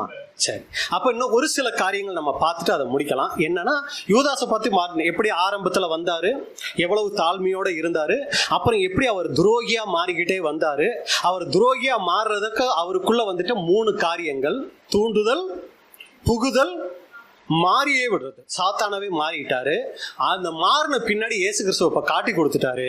இயேசு கிறிஸ்துவ காட்டி கொடுக்கிற வரைக்கும் உள்ளுக்குள்ள இருந்த சாத்தான் இப்ப என்ன ஆயிட்டாரு, காட்டி கொடுத்த பின்னாடி அவர் வேலை முடிஞ்சது, அவர் வெளியே போயிட்டாரு. இப்ப குற்ற உணர்வு வருது, ஐயோ தப்பு பண்ணிட்டேனேன்னு சொல்லி. அதுக்கு பரிகாரமா என்ன பண்ணிக்கிட்டாரு, தூக்கு போட்டு செத்துட்டார் அப்படின்னு கூட நம்ம பார்க்கிறோம். இப்போ என்னன்னா, ஒரு சில கேள்விகள் கேட்டு நம்ம முடிக்கலாம். முதல் காரியம், யூதாஸ், அதாவது இது போன்ற சீசர்கள்ல ஒருத்தர் இயேசு கிறிஸ்துவ காட்டி கொடுத்து இயேசு கிறிஸ்து சிலுவையில் அறையப்படணுங்கிறது தேவனுடைய திட்டமா, சாத்தானுடைய திட்டமா? தேவனுடைய திட்டம். அப்ப இங்க யூதாஸ் தேவ திட்டத்தை நிறைவேற்றினாரா, சாத்தானுடைய திட்டத்தை நிறைவேற்றினாரா? தேவ திட்டத்தை தானே பிரதர் நிறைவேற்றினாரு. வசனம் வேணா நம்ம வாசிச்சிடலாம். சங்கீதம் 41:9. சங்கீதம் 41:9. என் பிராண சிநேகிதனும், பாத்தீங்களா, என் பிராண சிநேகிதனும், நான் நம்பினவனும், அவர் நம்பினவரும், என் அப்பம் புசித்தவனும் ஆகிய, இதான் துரோகம், சரிங்களா, அப்பம் புசித்தவனும் ஆகிய மனுஷனும் என் மேல் தன் குதிகாலை தூக்கினான். அப்ப இது என்ன அர்த்தம், கூட பந்தி இருக்கிறதுல ஒருத்தர் தான் இயேசு கிறிஸ்துவை காட்டி கொடுக்கணுங்கிறது தீர்க்க தரிசனம். அப்ப அதானே இங்க நிறைவேறிச்சு. இதை இயேசு கிறிஸ்துவின் கூட சொல்றாரு. வாசிங்க, யோவான் 6:71. சீமோனின் குமாரனாகிய யூதாஸ் காரியோத்து 12 ஒருவனாய் இருந்தும் தம்மை காட்டி கொடுக்க போகிறவனுமாய் இருந்தபடியினால் அவனை குறித்து இப்படி சொன்னார். அப்ப யூதாஸ் தான் காட்டி கொடுக்கணுங்கிறது அங்க தேவ திட்டமா இருக்கும்போது, தேவன் அந்த காரியத்தை செஞ்சிருக்கும் போது, யூதாஸ் நல்லவரா கெட்டவரா? இப்பதான் துரோகி அப்படியெல்லாம் பார்த்து பேசணும் இல்லைங்களா. இவர் நல்லவரா கெட்டவரா? நல்லவரா கெட்டவரா இல்லைங்களா, ஒரு கேள்வி வருது இல்லைங்களா. இதான் ஒரு கேள்வி, சரிங்களா. அப்ப தேவ திட்டத்தை இங்க யூதாஸ் நிறைவேற்றி இருக்கும் போது இவர் எப்படி நம்ம கெட்டவர்னு சொல்ல முடியும் அப்படின்னா, 12 பேர்கள்ல ஒருத்தர் இயேசு கிறிஸ்துவ காட்டி கொடுக்கணுங்கிறது தேவ திட்டம். ஆனா யார் காட்டி கொடுக்கணுங்கிறது தேவ திட்டம் இல்ல. யூதாஸ் தான் காட்டி கொடுக்கணுங்கிறது யாருடைய திட்டம் இல்ல, அது தேவனுடைய திட்டம் இல்ல. அந்த பொறுப்பை எடுத்துக்கிட்டது யாரு? அதை யூதாஸ் தான் எடுத்துக்கிட்டாரே ஒழிய, யூதாஸ் நீ தான் அந்த வேலையை செய்யணும்னு தேவன் என்ன பண்ணல, அதை முன்குறிக்கல. அந்த பொறுப்பை யார் எடுத்துக்கிட்டானா யூதாஸ் எடுத்துக்கிட்டார். சரிங்களா? அப்ப இதுல என்ன ஒரு காரியம், நமக்கு என்ன பாடம் அப்படின்னா, இன்னைக்கு நம்ம சகோதர சகோதரிகள் இருக்கோம் இல்லைங்களா, நம்மள தேவன் ஆவிக்குரிய ஜீவிதத்துல வளர்றதுக்கு என்ன ஆசீர்வாதத்தை வச்சிருக்கிறார். ஏன் கேள்வி கேட்போம் தெரியலைங்களா? அப்பதான் நீங்க கவனிக்கிறீங்களா இல்லையாங்கிறது எனக்கு தெரியும். இப்ப நம்ம சத்தியத்துக்குள்ள வந்துட்டோம். வந்தப்ப நம்ம வளர்ச்சிக்குள்ள இருக்கிறோமா? இல்ல. 1 வருஷமோ 2 வருஷமோ 10 வருஷமோ 20 வருஷமோ ஒரு வளர்ச்சிக்குள்ள போய் தான் நம்ம என்ன ஆகணும், சபை வாய்ப்பை அடையணும். இப்ப நம்ம உள்ள வந்துட்டோம், 5 வருஷம் 10 வருஷம் ஆகுது. நம்ம ஒரு வளர்ச்சிக்குள்ள போகணும் அப்படின்னா தேவன் நமக்கு கொடுத்திருக்கிற ஆசீர்வாதம் என்ன? பாடுகள். முன்னாடி சத்தியம், அப்புறம் பாடுகள் வச்சிருக்கிறார். அப்ப சத்தியத்தை கேட்கிறோம், அப்புறம் நமக்கு பாடுகள் வரும். அந்த பாடுகள்ல நம்ம என்னவாகணும், சரியாகி நம்ம அந்த தேவ சாயலை அடையணும். அப்ப பாடுகளுங்கும் போது அந்த பாடுகள் நமக்கு என்னத்தை கொண்டு வரும், பொறுமையை கொண்டு வரும், சகிப்புத்தன்மையை கொண்டு வரும், விட்டு கொடுத்தலை கொண்டு வரும். இந்த மாதிரி நம்ம கொஞ்சம் கொஞ்சமா உருவாகி தான் நம்ம என்னவாகணும்னா சபை வாய்ப்புக்குள்ள போகணும். இப்ப இங்க இருக்க சகோதர சகோதரிகளுக்குள்ள நம்மளை யோசிப்போம், எல்லாரையும் நம்ம யோசிப்போம். இப்ப நமக்கு உருவாகுகிறதற்கு தேவன் வெளியில இருக்கிற ஒரு சத்தியத்துக்குள்ள இருக்காத ஒருத்தரை பயன்படுத்துவாரா, சத்தியத்துக்குள்ள இருக்கிற ஒருத்தரை பயன்படுத்துவாரா? அப்ப சத்தியத்துக்குள்ள இருக்கிற நமக்குள்ளதான் தேவன் என்ன பண்ணுவார்னா ஒருத்தரை கொண்டு உருவாக்குவார். சரிங்களா? அப்ப சபையில 2 வகுப்பார் இருப்பாங்க. என்னென்ன வகுப்பாரு? உருவாக்குகிற ஒரு வகுப்பார் இருப்பாங்க, உருவாகுகிற ஒரு வகுப்பார் இருப்பாங்க இல்லைங்களா? ஒருத்தர் உருவாக்குவாரு, இன்னொருத்தர் உருவாவாரு. இவர் உருவான பின்னாடி இவரை என்ன பண்ணுவாரு? ஏன்னா இதுக்குள்ள தானே செய்யணும். வைரத்தை எதை கொண்டுதான் இருக்க முடியும்? வைரம். ஏன்னா வேற எதையும் கொண்டு அதை ஷேப் பண்ணவே முடியாது. அப்ப ஒரு வைரத்தை நல்லா ஷேப் பண்ணணும்னா இன்னொரு வைரத்தால தான் முடியும். அப்ப நமக்குள்ளதான் தேவன் என்ன பண்ணுவாரு, இந்த ஒரு காரியத்தை செய்வாரு. இப்ப 2 நபர் இருக்காங்க. ஒருத்தர் உருவாக்குகிறவர், அப்படின்னா அவர் என்ன பண்ணுவாரு, டார்ச்சர் பண்ணுவாரு. சரிங்களா? இன்னொருத்தர் என்ன ஆகுவாரு, உருவாகுகிறவர். இவர் என்னவாவாரு, பேசிட்டு போமா, நீ என்ன வேணாலும் பேசிட்டு போ, இல்லைன்னா என்ன வேணாலும் பேசிட்டு போப்பா அப்படின்னு இவர் என்னவாவாரு, பொறுமையா இருப்பார். இப்ப கேள்வி என்னன்னா, இதுல நாம யாரா இருக்கிறோம், உருவாக்குகிறவர்களா இருக்கிறோமா இன்னைக்கு? அதுவும் தேவனுடைய திட்டம் தான், தப்பு சொல்ல வரல. ஆனா அதே வேலையை மட்டும் செஞ்சுட்டு எந்த வேலையை செய்யாம இருந்துடக்கூடாது, உருவாகுகிற வேலையை நம்ம செய்யாம இருந்துடக்கூடாது. மற்றவங்க நம்மளை பத்தி என்ன வேணாலும் சொல்லட்டும், நாம் உருவாகி இருக்கிறோமா கொஞ்சமாச்சும்? எப்ப பார்த்தாலும் இந்த வீட்டுக்காரர் ஒரே டென்ஷன் அப்படின்னோம்னா அவர் ஒரு சமயம் நமக்கு உதவி செய்யக்கூடியவரா இருப்பார். எந்த வகையில? நம்மை உருவாக்கக்கூடியவரா, கிறிஸ்துவின் சாயலாய் மாற்றக்கூடியவரா இருக்கலாம். வேற சாயலா நம்ம என்ன இருக்கக்கூடாது, அப்பப்ப மாறிடக்கூடாது. அதே மாதிரி கணவனை மனைவி உருவாக்கக்கூடியவங்களா இருப்பாங்க, நாம உருவாக்குகிறவர்களா இருக்கணும். நாம பதிலுக்கு என்ன பண்ணிடக்கூடாது, உருவாக்குகிற. 2மே இருக்கும். ஆனா அதிகமா நம்மளுடைய வாழ்க்கையில நாம யாராய் மாறி இருக்கிறோம், உருவாக்கி இருக்கிறோமா, உருவாகி இருக்கிறோமா? இதுதான் அங்க நடந்துச்சு. 12 பேர்ல ஒருத்தர் தான் இயேசு கிறிஸ்துவ உருவாக்குகிறவரா இருக்கணும். ஆனா அதை வாலின்றியா யாரு எடுத்துக்கிட்டானா யூதாஸ் அந்த பொறுப்பை எடுத்துக்கொண்டார். அப்ப அன்புக்குரிய சகோதர சகோதரிகளே, இன்னைக்கு நாம அப்படிப்பட்டவங்களா இருக்கிறோமா, நம்மளை யோசிச்சு பார்க்கணும். அடுத்து நீங்க பாத்தீங்கன்னா யூதாஸ் தேவ திட்டத்தை தான் செஞ்சாரு. நம்ம ஏற்கனவே பார்த்தோம், நல்லவரா கெட்டவரா? அவர் எப்ப கெட்டவரா மாறினாரு? இல்ல, அதுதானே அவர் செய்யணும். இப்ப அவரு சரி பரவாயில்ல, ஒரு பொறுப்பு எடுத்துட்டாரு, அதை செஞ்சுட்டாரு. இப்ப இயேசு கிறிஸ்து சிலுவையிலையும் அறையப்பட்டுட்டாருன்னு வச்சுக்குவோம். இது வரைக்கும் தேவ திட்டம் நிறைவேறிடுச்சு.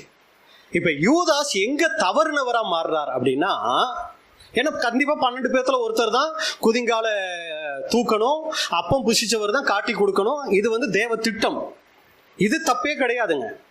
இன்னொரு வகையில சொல்லணும்னா வேதத்துல சொல்லப்படல, ஆனா இன்னொரு வகையில சொல்லணும்னா இயேசு கிறிஸ்துவ ஒருத்தர் மறுதலிக்கணும், அவரை சபிக்கவும் சத்தியம் பண்ணணும் தொடங்கணுங்கிறது தேவ திட்டமா இருந்துச்சு அப்படின்னு வச்சுக்கலாம். அதை யார் நிறைவேற்றினா? பேதுரு அதை நிறைவேற்றி முடிச்சிட்டார். சரிங்களா? ஆனா 2 பேருக்கும் இருக்கிற வித்தியாசம் என்னன்னா, யூதாஸ் பெரிய தப்பு செஞ்சாரா, பேதுரு பெரிய தப்பு செஞ்சாரா? இல்ல, தப்பு செஞ்சதில்ல, மனங்கசந்து அழுது தப்பா இல்லைங்களா? இவர் ஒரு முத்தம் தான் கொடுத்து காட்டி கொடுத்தாரு. ஆனா சத்தியமா சொல்றேங்க, இவன் யாருன்னே தெரியாதுங்க, எங்க அம்மா மேல சத்தியங்க அப்படிங்கிற அளவுக்கு போனது யாரு? அதாவது சபிக்கவும் சத்தியம் பண்ணவும் தொடங்கினாருன்னா இருக்கு. அந்த சபிக்கவுங்கிறதுல என்னென்னலாம் இருந்துச்சு, சத்தியம் பண்ணதுல என்னென்னலாம் இருந்துச்சு நமக்கு தெரியல. ஜாஸ்தி தப்பு செஞ்சது யாரு தான்? பேதுரு தான் தப்பு செஞ்சாரு. ஆனா என்ன அங்க மாற்றம் நடந்துச்சு? பேதுரு செஞ்ச தப்ப உணர்ந்து மனம் திரும்பினாரு. யூதாசும் மனஸ்தாபப்பட்டாரு. ஆனா என்னவாகல? மனம் திரும்பல. அப்ப இன்னைக்கு சகோதர சகோதரிகள் மத்தியில நமக்குள்ள ஒரு சில கருத்து வேறுபாடுகள், ஒரு சில ஏற்றத்தாழ்வுகள் வருமா அப்படின்னா கண்டிப்பா வரும். ஆனா நம்ம என்ன பண்ணிக்கணுங்க? அத சரி பண்ணிக்கணுங்க. ஏன்னா நம்ம ஒரு நினைவு கூறுதல் ஆசிரிக்க போகும்போது அந்த சகோதர ஐக்கியங்கிறது ரொம்ப முக்கியம். கோதுமையில பல கோதுமைகள் சேர்ந்ததுதான் என்னவாகுது? மாவா மாறுது. அதுதான் அப்பமா மாறுது. ஒரு கோதுமை மட்டும் நான் அந்த கோதுமையோட போய் அரைய மாட்டேன், நான் கோதுமையாவே தான் இருப்பேன் அப்படின்னு சொன்னிச்சுன்னு வைங்க, அது அப்பமா பண்றவர் என்ன பண்ணுவாரு? அப்படி எடுத்து அப்படின்னு. திராட்சை பழத்துல எல்லா திராட்சை பழமும் போய் அரைக்க ஒப்பு கொடுக்கும் போது ஒரு திராட்சை பழம் மட்டும் அதுங்களோட சேர்ந்து நான் அரைக்கப்படுறதா அப்படின்னு வைங்க, என்ன பண்ணுவாரு? சீப்போடு தூக்கி போட்டுருவாரு. அப்ப ரொம்ப ஜாக்கிரதையா இருக்கணும். நினைவு கூறுதலை ஆசிரிக்க போகிற நமக்குள்ள என்ன கருத்து வேறுபாடுகள் இருந்தாலும் அதை நாம் சரி செய்து கொண்டு நாம் எல்லாரும் மாவாகும்படிக்கு, நாம் எல்லாரும் ரசமாகும்படிக்கு என்ன பண்ணுங்க? அங்க ஒப்பு கொடுத்து நம்ம அதை ஆசிரிச்சோம்னா அது நமக்கு ஒரு மிகப்பெரிய ஆசீர்வாதமா அங்க இருக்கும். இப்ப யூதாசுக்குள்ள வரும்போது யூதாசு என்ன பண்ணிருக்கணும் அப்படின்னு சொல்லி பாத்தீங்கன்னா, அவர் மனஸ்தாபப்பட்டாரு. நேர எங்க ஓடி இருக்கணும்? அவரு தூக்கு போடுறதுக்கு பதிலா, தூக்கு போடுற மரத்துக்கு பதிலா எந்த மரத்துக்கு போயிருந்தா சரி? சிலுவை மரத்தை நோக்கி ஓடி இருந்தா சரி. இவர் எந்த மரத்தை நோக்கி ஓடிட்டாரு? கர்வாலி மரமா? எந்த மரத்துல தூக்கு போட்டாரு? என்னை விட உங்களுக்கு யூதாசை பத்தி நிறைய தெரியும்னு சொல்லிட்டேன் ஆரம்பத்திலேயே. கர்வாலி மரம் நினைக்க ஏதோ ஒரு மரம், சரி ஆக மொத்தத்தில் ஒரு மரம், எதுக்கு இப்போ உங்களை டிஸ்டர்ப் பண்ணிக்கிட்டு, சரிங்களா? அப்ப அந்த மரத்தை நோக்கி ஓடினவரு இந்த மரத்தை நோக்கி ஓடி இருந்தா அது அவருக்கு என்னவா மாறி இருக்கும்?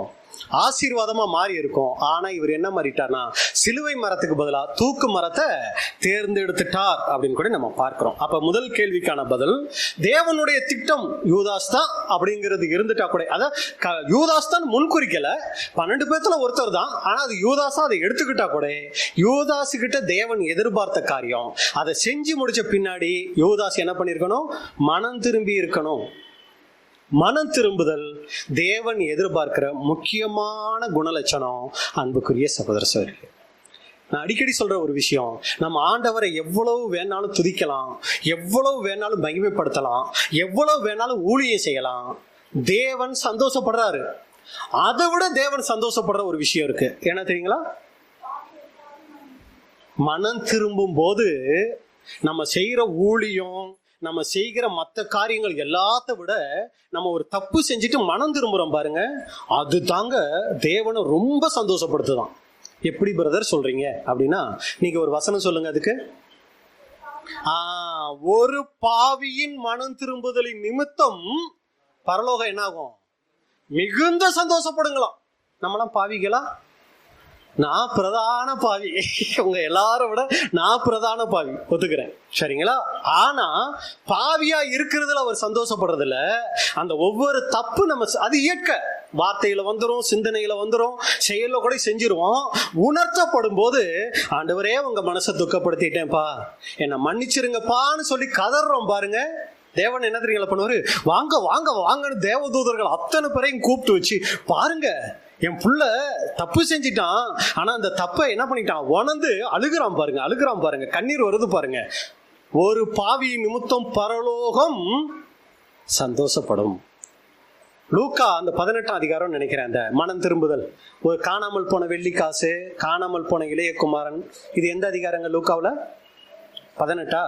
சரி, அந்த எந்த அதிகாரமோ எடுத்துக்கங்க. அந்த அதிகாரத்தில் நீங்க பாத்தீங்கன்னா சந்தோஷங்கிற வார்த்தை 8 தடவை வருதுங்க. அந்த 8 தடவை அந்த சந்தோஷங்கிற வார்த்தை எதன் அடிப்படையில் வரும் தெரியுங்களா? ஒரு மனம் திரும்புதல் அங்க காமிக்கும் போதெல்லாம் நீங்க பாத்தீங்கன்னா, வெள்ளிக்காசு காணாம போயிடுச்சு, மறுபடி கிடைச்சிருச்சு, சந்தோஷம். ஆடு காணாம போயிடுச்சு, கிடைச்சிருச்சு, சந்தோஷம். இளையகுமாரன் காணாம போயிட்டான், சந்தோஷம். இப்போ மூத்த குமாரன் வந்து, என்னப்பா நான் கூடவே இருக்கிறேன், என்னை விட்டுவிட்டு நீங்க இதுக்கு இது பண்ணி சந்தோஷப்பட்டு இருக்கீங்க. ஆமாப்பா, காணாம போனான், வந்துட்டான், சந்தோஷம். இதுலதான் அன்புக்குரிய சகோதரரே ரொம்ப சந்தோஷம் இருக்கு.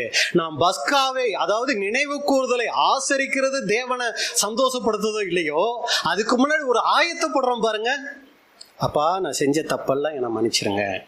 இந்த 1 வருட காலமா நான் யார் மனசை துக்கப்படுத்தி இருந்தாலும், வேதனைப்படுத்தி இருந்தாலும் என்னை மன்னிச்சுக்கங்கன்னு ஒரு மனம் திரும்புதலுக்குள்ள போறோம் பாருங்க, தனிப்பட்ட முறையில. அது தேவனை மிக மிக சந்தோஷப்படுத்தும். அப்ப 2வது கேள்விக்கு பதில பார்த்துட்டோம். யூதாஸ் என்ன பண்ணியிருக்கணும் அப்படின்னா, ஒரு மனம் திரும்புதலுக்குள்ள அவர் அங்க போயிருக்கணும் அப்படின்னு கூட நம்ம பார்க்கிறோம். சரிங்களா? இல்ல, இது ஃபர்ஸ்ட் கேள்வி. 2வது கேள்வி, யூதாஸ் நல்லா இருந்திருப்பாருங்க. பேசாம யூதாஸ் பேதுரு யோவானு போல இருந்திருப்பாருங்க. அவருக்கு ஒரு பதவி கொடுத்தாரு பாருங்க. என்ன பதவி? பொருளாளர் பதவி கொடுத்தாரு. இது தாங்க அவரை கெடுத்துச்சு. 12 பேர்த்துல வேற யாருக்காவது கொடுத்திருந்தா கூட யூதாஸ் என்ன பண்ணிருக்க மாட்டாரு, பண ஆசை வந்து அவரை காட்டி கொடுத்துருக்க மாட்டாரு. இந்த பொறுப்பு தாங்க அவரை அந்த மாதிரி ஆக்கிடுச்சு அப்படின்னு சொல்லி அது ஒரு காரணமா நம்ம சொல்ல முடியுமா? அப்படின்னா தேவன் என்னவாயிடுவாரு? பச்சைபாதம் உள்ளவரா மாறிடுவார். சரிங்களா? அப்ப இங்க என்ன காரணம் அப்படின்னு சொல்லி பாத்தீங்கன்னா, எல்லாருக்கும் பொறுப்புகள் கொடுத்திருந்தாரு.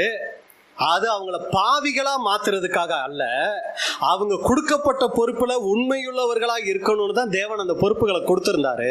இதுல யூதாஸ் என்ன பண்ணிட்டாருன்னா, அந்த பொறுப்பை தவறா பயன்படுத்திட்டாரு. அப்ப இதுல நமக்கு என்ன பாடம் அப்படிங்கும்போது, இன்னைக்கு சபையிலும் கூட தேவன் நமக்கு ஒரு சில பொறுப்புகள், ஒரு சில தாளந்துகள் கொடுத்திருக்கலாம்.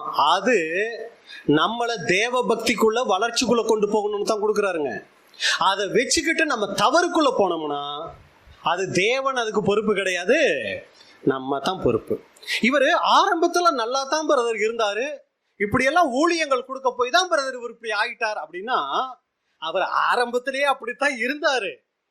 ஊழியங்கள் கொடுக்கும் போது அது அவரை என்ன ஆயிடுச்சு, அவருடைய உண்மைத்தன்மைய, அவர் யாருங்கிறத காமிச்சு கொடுத்துச்சு. அவர் ஆல்ரெடி என்னதான் எல்லாம் இருக்கீங்களா, அவர் அப்படித்தான். ஒரு சகோதரனா இருக்கட்டும், ஒரு சகோதரியா இருக்கட்டும், அவங்க ஆல்ரெடி அவங்க அப்படித்தான் இருப்பாங்க. இப்போ உதாரணத்துக்கு எடுத்துக்கலாமே, எனக்கு ரொம்ப பெருமை இருக்கு, ஆனா நான் சபைக்கு வரேன், ஒரு மூலையில உட்காந்து எந்திரிச்சு போய்கிட்டு இருக்கேன். என் பெருமையை பத்தி உங்களுக்கு ஏதாவது தெரியுமா? தெரியாது. அதே நேரத்தில் எனக்கு ஏதாவது ஒன்று கொடுத்து பாருங்க, அதுக்கப்புறம் நான் எப்படி உங்க மத்தியில நடந்துக்கிறேங்கிறது கொடுத்தா தானே தெரியும். அதனால தான் தேவன் ஒருத்தருக்கு கொடுத்தும் சோதிப்பார், ஒரு சிலருக்கு கொடுத்தத எடுத்தும் சோதிப்பாருங்க. இந்த 2 நேரத்திலையும் அவங்க என்ன மாதிரி குணலட்சணம் காமிக்கிறாங்கன்னு பார்த்து தான் அன்புக்குரிய சகோதர சகோதரிகளே, தேவன் ஒருத்தர சபையா மாத்துறார். இதுக்கு நல்ல உதாரணம் நீங்க பாத்தீங்கன்னா, தாவீதை எடுத்த உடனே தேவன் உயர்த்தினாரா அப்படின்னு சொல்லி பாத்தீங்கன்னா, உயர்த்தினாருங்க. சவுலுக்கு அசிஸ்டண்டா உயர்த்திட்டாருங்க. 1000 பேருக்கா அதிபதிகளுக்கு எல்லாம் இவர் தலைவரா உயர்த்திடுவாரு. ஆனா கொஞ்ச நாள் ஆன உடனே சவுலுக்கு அவர் மேல என்ன தெரியுங்களாகும், மனக்கசப்பு வந்துடும், காய்மகாரம் வந்துடும். உடனே என்ன தெரியுங்களா பண்ணுவார், பதவிய அப்படியே கீழே கொண்டு வந்துருவாரு. இவரையெல்லாம் யாரெல்லாம் இவரை பார்த்து சல்யூட் அடிச்சாங்களோ அவங்கள பார்த்து தாவீது இப்ப சல்யூட் அடிக்கிற அளவுக்கு கீழே கொண்டு வந்து வச்சிருவாரு சவுல். ஏன்னா தாவீது வந்து இவருக்கு விரோதமா மாறணும், அதனால தாவீதை கொல்லணுங்கிறதுக்காகவே அவர் அந்த மாதிரி எல்லாம் திட்டம் போடுவாரு. ஆனா தாவீது அமைதியா இருந்துருவாருங்க. அப்ப என்ன தெரியுங்களா பண்ணிடுவாரு, தேவன் ஒரு குறிப்பிட்ட காலத்துக்கு அப்புறம் தாவீதை உயர்த்திடுவார். நீங்க இந்த தாவீது பாடம், தொடர் பாடம் நீங்க கேட்டிருந்தீங்கன்னா உங்களுக்கு அதெல்லாம் தெரியறதுக்கு வாய்ப்புகள் இருக்கு. அப்ப எதுக்கு இதை சொல்ல வரோம் அப்படின்னா, பொறுப்பு யூதாஸுக்கு கொடுத்தது அவரை பாவி ஆக்குறதுக்காக அல்ல, அந்த பொறுப்பை அவர் என்ன பண்ணிக்கிட்டாருன்னா பாவி ஆக்குறதுக்கு அவர் தானே அதை முடிவெடுத்துக்கிட்டாரே ஒழிய தேவன் அதற்கு காரணம் அல்ல. 2வது கேள்விக்கு பதில் பார்த்துட்டோம். முதல் கேள்வி என்னது, அது 2வது கேள்வி பார்க்கும் போதே முதல் கேள்வி முடிஞ்சு போச்சே அப்படிங்கிறீங்களா? யூதாஸ் தேவ திட்டத்தை நிறைவேற்றி இருக்கும் போது எப்படி அவரை பாவியா நம்ம சொல்ல முடியும்? அது முதல் கேள்வி. 2வது கேள்வி, யூதாஸுக்கு கொடுக்கப்பட்ட பொறுப்பு தான் அவரை பாவியா துரோகியா மாத்திருச்சானா? அதுவும் கிடையாது. 3வது கேள்வி, யூதாஸினுடைய மரணம் 2 வகையா வேதத்துல பதிவு செய்யப்பட்டிருக்கு. இதுல எது உண்மை? மத்தேயு 27:5. மத்தேயு 27:5. அப்பொழுது அவன் அந்த வெள்ளிக்காசை தேவாலயத்திலே எரிந்துவிட்டு புறப்பட்டு போய் நான்று கொண்டு செத்தான். என்னன்னு போட்டிருக்கு? அவர் தூக்கு போட்டுக்கிட்டு செத்தார்னு இருக்கு. இன்னொரு வசனம் பாருங்க, அப்போஸ்தலர் 1:18. அப்போஸ்தலர் 1:18. அநீதித்தின் கூலியினால் அவன் ஒரு நிலத்தை சம்பாதித்து தலைகீழாக விழுந்தான். இங்க என்ன இருக்கிறார் யூதாசு? எங்கேயோ மேல இருந்து கீழே என்ன பண்ணிருக்கிறாரு? கீழே விழுந்திருக்கிறாரு. விழும்போது தலைகீழா விழுந்திருக்கிறாரு. அவன் வயிறு வெடித்து குடல்கள் எல்லாம் சரிந்து போயிடுச்சு. அப்படி கீழே விழுகும் போது எது மேல விழுந்துட்டாருன்னா ஒரு பாறை மேல விழுந்துட்டாரு. அந்த பாறையில மோதின உடனே என்னவாயிடுச்சுன்னா அவர் வயிறெல்லாம் வெடிச்சு குடலெல்லாம் வெளியில வந்து செத்து போயிட்டாரு. இது ரெண்டுல எது உண்மைங்க? தூக்கு போட்டு செத்ததுதான் பிரதர் உண்மை. நல்லா இருக்கு.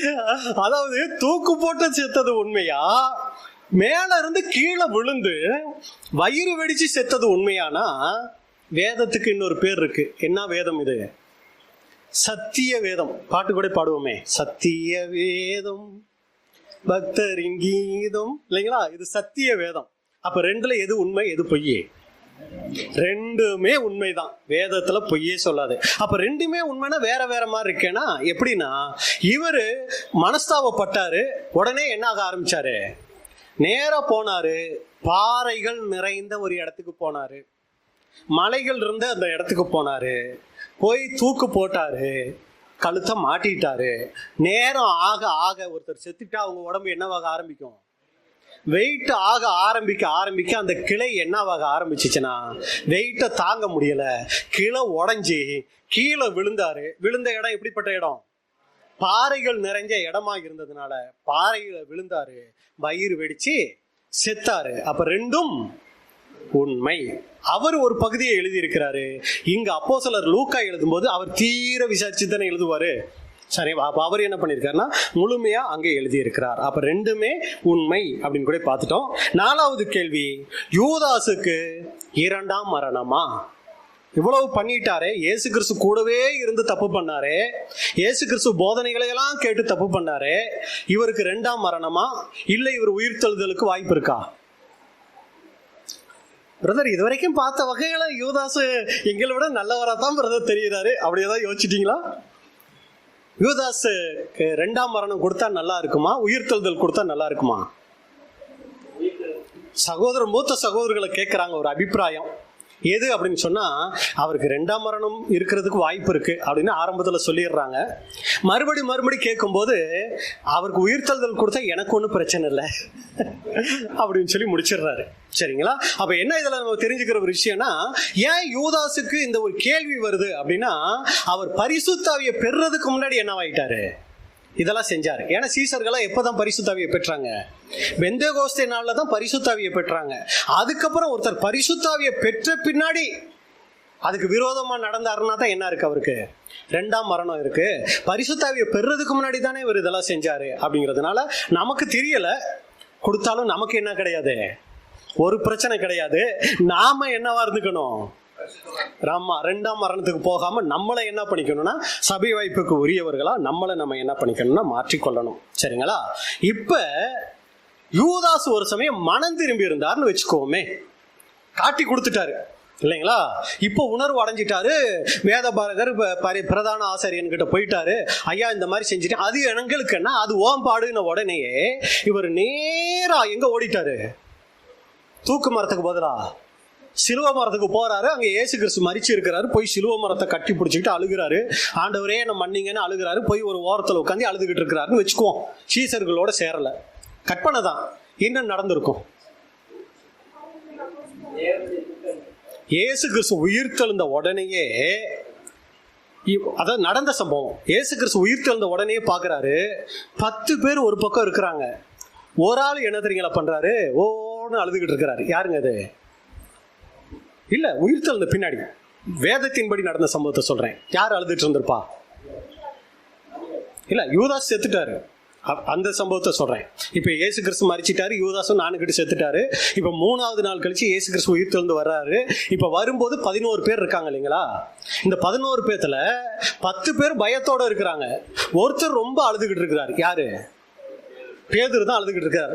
மனம் கசந்து அழுதுகிட்டு இருக்காரு. ஏன்? இப்படி பண்ணிட்டனே, இப்படி பேசிட்டனே, சொன்ன மாதிரியே சேவல் கோவுறதுக்கு முன்னாடி 3 தடவை மறுதளிச்சிட்டேன்னு அழுதுகிட்டு இருக்கிறாரு. இப்ப இயேசு கிறிஸ்து உயிர்த்தெழுந்த உடனே என்ன தெரியுங்களா பண்ணாரு? மரியாள் அவங்க கல்லறையில கூப்பிட்டு, பாருமா, என் சீசர்கள்கிட்ட போயிட்டு எல்லாத்தையும் கலிலேயாவுக்கு வர சொல்லு, அங்க நான் எல்லாரையும் மீட் பண்றேன்னு சொல்லு அப்படின்னு சொல்லிட்டாரு. சொல்லிட்டு முக்கியமான ஒரு காரியம் சொன்னார். என்ன சொன்னாருங்க? வசனத்தை தெளிவா படிச்சிருந்தீங்கன்னா இது உங்களுக்கு ஞாபகத்துல வரும். முக்கியமான ஒரு காரியம் சொல்லுவாரு. என் சீசர்கள்கிட்ட போய் சொல்லுன்னு சொல்லிட்டு பேதுருவோட பேரை தனியா குறிப்பிட்டு சொல்லுவாரு. பேதுருக்கிட்டையும் போய் என்ன பண்ணுங்க, நான் பார்க்கணும்னு சொன்னேன்னு சொல்லுங்க பாரு. அப்ப இந்த ஸ்திரீகள் போயிட்டு அந்த 10 பேருக்கிட்ட சொல்லும் போது, ஒரு சமயம் பேதுரு அங்க இருந்திருந்தா என் மேல இயேசு கிறிஸ்து கோபமா இருப்பாரு, நான் காட்டி கொடுத்ததுனால கோபமா இருப்பார் அப்படின்னு நினைச்சுக்கிட்டு இருக்கும்போது, பேதுரு உங்க பேரை சொன்னாருங்க. 10 பேர் பேரை சொல்லல, ஆனா உங்க பேரை சொல்லி வர சொன்னாருங்க. அப்படிங்கும்போது பேதுருக்கு அது எப்படி இருந்திருக்கும்? என் பேரை சொன்னாரா, பேதுருக்கிட்ட போய் சொல்லுங்கன்னு சொன்னாரா அப்படிங்கிறது அவரை இன்னும் தேவனுக்கிட்ட என்னவாச்சு, நெருங்க வச்சுச்சு. ஒரு சமயம் யூதாஸ் சிலுவை, இது கற்பனை, இது நடந்தது, இது வரைக்கும் சொன்னது நடந்தது. ஒரு சமயம் கற்பனையில யூதாஸ் அதுக்கப்புறம் மனம் திரும்பி போய் சிலுவை மரத்தை கட்டி பிடிச்சிக்கிட்டு அழுது, ஐயோ காட்டி கொடுத்துட்டேனே என்னை மன்னிங்கன்னு கேட்டிருந்தாருன்னு வைங்க. அப்ப என்ன நடந்திருக்கும்?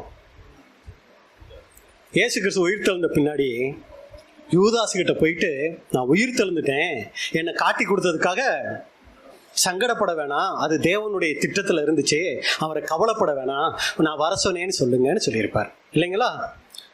அந்த வாய்ப்பை யார் இழந்துட்டா? யூதாஸ் இழந்துட்டாரு. அந்த வாய்ப்பை யார் பெற்றுக்கொண்டா? இல்ல பேதுரு, ஓகே, அந்த அப்போஸ்தலன் பவுல் அந்த வாய்ப்பை பெற்றுக்கிட்டார்.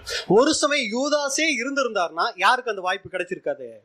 பவுலுக்கு கிடைச்சிருக்காது. ஒரு சமயம் அத்தனை நிருபங்கள் எழுதுற வாய்ப்பு யாருக்கு கிடைச்சிருக்கும்? யூதாஸுக்கு கிடைச்சிருக்கு. ஏன்னா இவர் யாரு? ஆல்ரெடி நல்லா படிச்சவருங்க. பவுல் இருந்த ஒரு வசதி வாய்ப்புல யார் இருந்தவர்? யூதாஸ் இருந்தவர். பவுல் என்னென்னலாம் பண்ணினாரோ அவ்வளவு யார் பண்றதுக்கு வாய்ப்பு இருக்கு? யூதாஸ். என்ன பிரதர், வாய்ப்பு கற்பனை தானே. ஆனா என்ன, எதுக்கு இதை சொல்ல வரோம்னா, ஒரு மனம் திரும்புதல் காமிச்சிருந்தா தேவன் ஒருத்தரை என்ன வேணாலும் செஞ்சிருக்கலாம். மன கடினத்துக்குள்ள ஒருத்தர் போயிட்டாங்கன்னா தேவன் அவங்களை கொண்டு எதுவுமே செய்ய முடியாது. இதான் அன்புக்குரிய சகோதர சகோதரிகளே, யூதாசு கிட்ட நம்ம பார்த்துட்ட காரியங்கள். ஒரு 5 நிமிஷம் எடுத்துக்கலாமா? சரி, அப்ப யூதாசு கிட்ட இருந்து நாம் கற்றுக்கொள்ள வேண்டிய ஒரு 10 விஷயங்களை நம்ம பார்த்து முடிக்கலாம். சும்மா வாட்சி தான் நம்ம முடிக்க போறோம். முதல் காரியம் என்னன்னா, யூதாசினுடைய வாழ்க்கையிலிருந்து நாம கத்துக்கிற விஷயம், இயேசுவின் போதனைகளை கேட்பதோ அற்புதங்களை பார்ப்பதோ ஒரு மனிதனை நல்லவனாக மாற்றாது. புரியுதுங்களா உங்களுக்கு? ஏன்னா யூதாசு நீங்க பாத்தீங்கன்னா இயேசு கிறிஸ்து கூடவே இருந்தாரு. தொடர்ச்சியா 3 வருஷம் கூடவே இருந்து உபதேசங்களை கேட்கிறாரு. இயேசு கிறிஸ்துவ பின்பற்றியே போறாரு. ஆனா அவர் துரோகியா மாறிட்டாரு. அப்ப நம்ம என்ன நினைச்சுக்க கூடாதுன்னா, நான் நல்லா ஊழியம் செய்யறேன் பிரதர், நல்லா ஜெபம் பண்றேன் பிரதர், நல்லா வேதம் வாசிக்கிறேன் பிரதர், அதனால நான் தேவனுக்கு பிரியமானவன் ஒருபோதும் நினைச்சிடக்கூடாது. இதையெல்லாம் செஞ்சும் ஒருத்தர் என்னவாக முடியும்? தேவனுக்கு பிரியமில்லாதவரா ஆக முடியும். அப்ப எவ்வளவு ஜாக்கிரதையா நம்ம இருக்கணுங்கிறதுக்கு யூதாஸ் இங்க ஒரு பாடமா இருக்கிறார். 2வது, பண ஆசை ஒருவனை அழிவுக்கு நேராக வழி நடத்தும். யூதாஸ் 30 வெள்ளிக்காசுக்கு ஆசைப்பட்டு மிகப்பெரிய பரலோக வாய்ப்பை என்ன பண்ணிட்டாரு? இழந்துட்டாரு. பணம் அவசியம், பணமோ எல்லாவற்றுக்கும் உதவும் அப்படின்னு வேதம் சொல்லுது. பணம் அவசியம், ஆனா பண ஆசை ஒருத்தருக்கு வந்துட கூடாது. சரிங்களா? ரொம்ப ஜாக்கிரதையா இருக்கணும். பணம் இருக்கிறது தப்பு இல்ல, அந்த பணத்து மேல நமக்கு ஆசை இருக்குதா? எப்படி கண்டுபிடிக்கிறது? ஒரு சின்ன உதாரணம். பேங்க்ல பணம் போடுறோம், ஒரு 50,000மோ 1 லட்சமோ, ஒரு சமயம் உங்களை நினைச்சு சொன்னா ஒரு 1 கோடியோ, சரிங்களா, ஒரு 50 லட்சமோ பேங்க்ல இருக்குது. எதுக்கு பேங்க்ல பணம் போட்டு வைக்கிறோம் சொல்லுங்க? அவசரத்துக்கு தேவைன்னா எடுக்கலான்னு சொல்லி. நல்லா யோசிச்சு பாருங்க. ஒரு காரியம் ஆகி போச்சு, ஒரு 10 லட்சத்தை எடுத்துட்டீங்க. 50 லட்சம் போட்டிருந்தேன், பரவாயில்ல, அவசரத்துக்கு போட்டிருந்தேன். இப்போ அந்த அவசரத்துக்கு அந்த 10 லட்சம் யூஸ் ஆச்சுன்னு சொல்லி சந்தோஷப்படுறோமா? 10 லட்சத்தை எடுத்துட்டேனே, 50 லட்சம் இருந்துச்சே, 10 லட்சம் எடுத்துட்டேன்னு கவலைப்படுறோமா? இது என்ன காரணம்னா, பண ஆசை நமக்குள்ள இருக்குங்கிறதுக்கு ஒரு சின்ன சாம்பிள். சரிங்களா? இந்த மாதிரி நிறைய இருக்கலாம். எதுக்கு போட்டோம்? எடுக்கிறதுக்கு தானே போட்டோம். அப்ப எடுத்தா என்ன வாங்கணும்? மனசு சந்தோஷம் தானே படணும். ஆனா என்ன ஆகுது? இந்த பாதா போன மனசு அங்கலாப்பு தானே படுது. அப்ப அது மேல நமக்கு இப்ப என்ன ஆயிடுச்சு? ஆசை வந்துருச்சு. சரிங்களா? இது ஒரு காரியம். அடுத்து மூணாவது காரியம், இயேசுவால் அழைக்கப்பட்டவர்கள் எல்லாரும் மீட்பை அடைவதில்லை. யூதாசை யார் அழைச்சா? இயேசு கிறிஸ்து அழைச்சா. அதனால அவர் என்னவாயிரல? தகுதி ஆயிரலையே. இன்னைக்கு ஒருத்தர் இயேசு கிறிஸ்து அழைச்சாருங்க, நாங்களும் சத்தியத்துக்குள்ள வந்திருக்கிறோம். அவங்களுக்கெல்லாம் சத்தியமே தெரியாது பிரதர். நாங்க தான் அந்த சத்தியத்துக்குள்ள வந்திருக்கோம். எத்தனை வருஷம் தெரியுமா? நம்ம சொல்லிக் கொள்ளலாம். இது நம்மளை எங்க கொண்டு போயிடாது? பரலோகத்துக்கு கொண்டு போயிடாது. இது பலி. ஆனா இந்த தகுதியே நம்மளை என்ன பண்ணிடாதுன்னா பரலோக வாய்ப்புக்கு கொண்டு போயிடாது. ஜாக்கிரதையா இருக்கணும். நாலாவது, பரிசுத்தவான்களோடு ஐக்கியம் வைத்திருப்பதால் பரலோக வாய்ப்பு ஒருத்தருக்கு கிடைத்து விடாது. யூதாச போல ஐக்கியம் வச்சிருந்தது யாரு? இயேசு கிறிஸ்து கூட ஐக்கியம் வச்சிருக்கிறாருங்க. நம்மளாம் கூட கொஞ்சம் தவறுக்குள்ள இருக்கிற சகோதர சகோதரிகளோட ஐக்கியம் வச்சிருக்கோம். ஆனா யூதாஸ் யாரோட ஐக்கியம் வச்சிருந்தாரு? தவறே செய்யாத, பரிசுத்தம் உள்ளவரும், குற்றமற்றவரும், பாவங்களுக்கு விலகினவரும், மாசு இல்லாதவரும், இப்படிப்பட்ட தகுதியுள்ள ஒருத்தரோட ஐக்கியம் வச்சிருக்கிறாரு. ஆனா அது அவரை நல்லவரா மாத்தல. நாங்க எத்தனை பேர் இருக்கிற சபைக்கு போறோம் தெரியுமா? சரிங்களா? நாங்க எவ்வளவு பேரோட ஐக்கியம் வச்சிருக்கோம் தெரியுமா? அந்த பிரதர் நமக்கு நல்லா தெரியும். அதனால என்ன பண்ணி வச்சிருக்கேன், வாட்ஸ்அப்ல ப்ரொஃபைல் பிக்சர்ல அவரும் நானும் இருக்கிறத பாருங்க, போட்டோ எடுத்து வச்சிருக்கிறேன். ஏன்னா அவர் யாரு? எனக்கு ரொம்ப தெரிஞ்சவர். சான்ஸே இல்லை. சரிங்களா? இது ஒருத்தருக்கு பரலோக வாய்ப்பை கொடுத்துறாது. இயேசு கிறிஸ்து கூடவே ஐக்கியம் வச்சிருந்தா கூட அவர் அங்க வாய்ப்பை இழந்தார். அப்போஸ்தலர் 11 பேர் கூடவே ஐக்கியம் வச்சிருந்தாலும் இவர் வித்தியாசமானவராய் இருந்தாரு. ரொம்ப ஜாக்கிரதையா இருக்கணும். அடுத்து ஐந்தாவது, ஒருத்தர் பெற்றிருக்கிற தாளந்துகள் ஒருத்தரை பரலோக வாய்ப்புக்கு தகுதிப்படுத்தாது. யூதாஸ் பெறாத தாளந்தா? நிறைய தாளந்துகள் அவருக்கும் இருந்துச்சு, வாய்ப்பை இழந்தார். ஆறாவது, பொறுப்புகள், பதவிகள், திறமைகள் ஒருத்தருக்கு சபை வாய்ப்பை தராது. அந்த பிரதர் மாதிரியெல்லாம் நான் இல்லையே, எங்கெங்கெல்லாம் போய் ஊழியம் செய்யறாரு. ஐயோ, யூடியூப்ல ஒரு சப்ஜெக்ட் போட்டார்னா எத்தனை வியூவர்ஸ், எத்தனை சப்ஸ்கிரைபர்ஸ். ஐயோ, ஆனா நான் போட்டா ஒருத்தருமே பார்க்க மாட்டேங்கிறாங்க பிரதர். சரிங்களா? இப்படி ஒருத்தரை நினைச்சு உச்சி மேல வச்சிருப்போம். அவர் மாதிரி என்னாலையெல்லாம் பேச முடியல பிரதர், பைபிளே திறக்க மாட்டேங்கிறாரு, பைபிளாவே இருக்கிறாரு பிரதர், எப்படித்தான் முடியுதோ? அது நல்லதுதான். ஆனா இது ஒருத்தரை எங்க கொண்டு போயிடாது? பரலோக வாய்ப்புக்கு, சபை வாய்ப்புக்கு கொண்டு போயிடாது. எவ்வளவு பெரிய தாளந்துகள் இருந்துட்டாலும் சரி, அது ஒருத்தருக்கு பரலோக வாய்ப்பை கொண்டு போயிடாது. யார் இதுக்காக உதாரணம்? யூதாஸ் நமக்கு மிகப்பெரிய உதாரணம். ஏன்னா 12 அப்போஸ்தலர்களே யார் பெஸ்ட்? இவர் தான் பெஸ்ட். அந்த பெஸ்ட்ங்கிற அடிப்படையில தேவன் என்ன பண்ணல? சபை வாய்ப்பை கொடுத்துடல. ஆனா பெஸ்டா இருக்கிறவங்க என்னவா இருக்கணும்? ரொம்ப பயப்படணும். சாதாரணமா இருக்கிற சகோதர சகோதரிகளை விட தேவனுடைய ஊழியத்தை செய்யக்கூடிய, தேவனுடைய வார்த்தையை சொல்லக்கூடிய சகோதரர்களுக்கு தான் மிகப்பெரிய பாதிப்பு இருக்குங்க. இதுல சகோதரிகளுக்கு முக்கியமான ஒரு பாடம், உங்களுடைய கணவனோ, உங்களுடைய அப்பாவோ, உங்களுடைய மகன்களோ தேவனுடைய ஊழியத்தை செய்யறாங்கன்னா அதிகமா அவங்கள ஜெபத்துல தாங்குங்க. அவங்க வஞ்சிக்கப்படுறதுக்கு, அவங்க தேவனுடைய ஊழியத்துல தவறா போயிடுறதுக்கு, அவங்க சாத்தானா மாறுறதுக்கு நிறைய வாய்ப்புகள் இருக்கு. நீங்க தேவனுக்கு கணக்கு கொடுக்கணும். யாருங்க அவங்க? சகோதரிகள் தேவனுக்கு ரொம்ப கணக்கு கொடுக்கணும். ஏன்? அவங்க தேவனுடைய சமூகத்துல அவருக்காக ஜெபிக்கணும். இருவரும் யாருங்க? ஒரே மாம்சம் இல்லையா? அப்ப அவருக்காக நீங்க ஜெபிக்கிற ஜெபம் உண்மை உள்ளதா இருக்கும். என் கணவர் போறாரு, எதுக்கு தான் போறாருன்னே தெரியும், என்ன எப்ப பார்த்தாலும் ஊழியம் ஊழியம் இப்படிங்கிற ஒரு முறுமுறுக்கிற சகோதரியா இருந்துடக்கூடாது. நீங்க தாங்க அவரை உற்சாகப்படுத்த முடியும். நீங்களே உற்சாகப்படுத்தலைன்னா அவர் எப்படி ஊழியம் செய்வாரு? அதனால அவரை ஜெபத்துல அதிகமாய் தாங்கக்கும். ஏன்னா ஊழியம் செய்யறவங்க தாங்க ரொம்ப சோர்ந்து போவாங்க. ஏன்னா சாத்தானுடைய தாக்குதல் அவங்களுக்கு தான் ரொம்ப அதிகமா இருக்கும். அதாவது நான் சொல்றது ஸ்பீக்கர் ஊழியத்தை மட்டும் சொல்ல, சகோதரர்கள் செய்யற மாதிரி இந்த மாதிரி மறைவான ஊழியங்கள் ரொம்ப பெருசுங்க. இப்ப நம்ம அப்படியே வந்து உங்க முன்னாடி முகத்தை காமிச்சிட்டு போயிடுவோம். ஆனா முகம் காமிக்காம ஊழியம் செய்யறவங்களுக்கு நிறைய போராட்டங்கள் இருக்குங்க. டிரான்ஸ்லேஷன் ஒர்க் பண்றவங்க, இந்த மாதிரி ரெக்கார்டிங் ஒர்க் பண்றவங்க, இந்த வீடியோ ஆடியோ வேலை செய்யறவங்க, இதெல்லாம் பெரிய பெரிய ஊழியங்க. ஸ்பீக்கர் ஊழியங்கிறது வாய் மாதிரி எல்லாருக்கும் தெரியும். ஆனா உள்ளுக்குள்ள இருக்கிற ஹார்ட், லங்ஸ் இதெல்லாம் வந்து ரொம்ப விலையே, வாய்க்கு கண்ணுக்கெல்லாம் இருக்கிற விலையை விட எதுக்கு விலை ஜாஸ்திங்க? சீக்கிரம் முடிங்க பிரதர் அப்படிங்கிறதுனால ஹார்ட்டுக்கு பார்த்தீங்கன்னா அவ்வளோ விலை மதிப்பு. கண்ணு, காது இதெல்லாம் விட, ஏன்னா மறைஞ்சிருக்கு பாருங்க. இதே தாங்க சபையிலையும் நீங்க ஒரு சகோதரனுக்கு மனைவியாவோ, தங்கச்சியாவோ, அக்காவோ, அம்மாவோ இருக்கீங்கன்னா அவங்க ஊழியத்துல பயன்படுத்துறதுக்காக நீங்க ஜெபிக்கிற ஜெபம் இருக்கு பாத்தீங்களா, அதுதாங்க நீங்க ஹார்ட்டுங்க. அவருக்காக நீங்க ஜெபிக்கிற ஜெபம் அவரை உற்சாகப்படுத்தும். நீங்க அவருக்கு பின்னாடி நிக்கிறது தாங்க அவரை பலப்படுத்தும், வழி நடத்துங்க.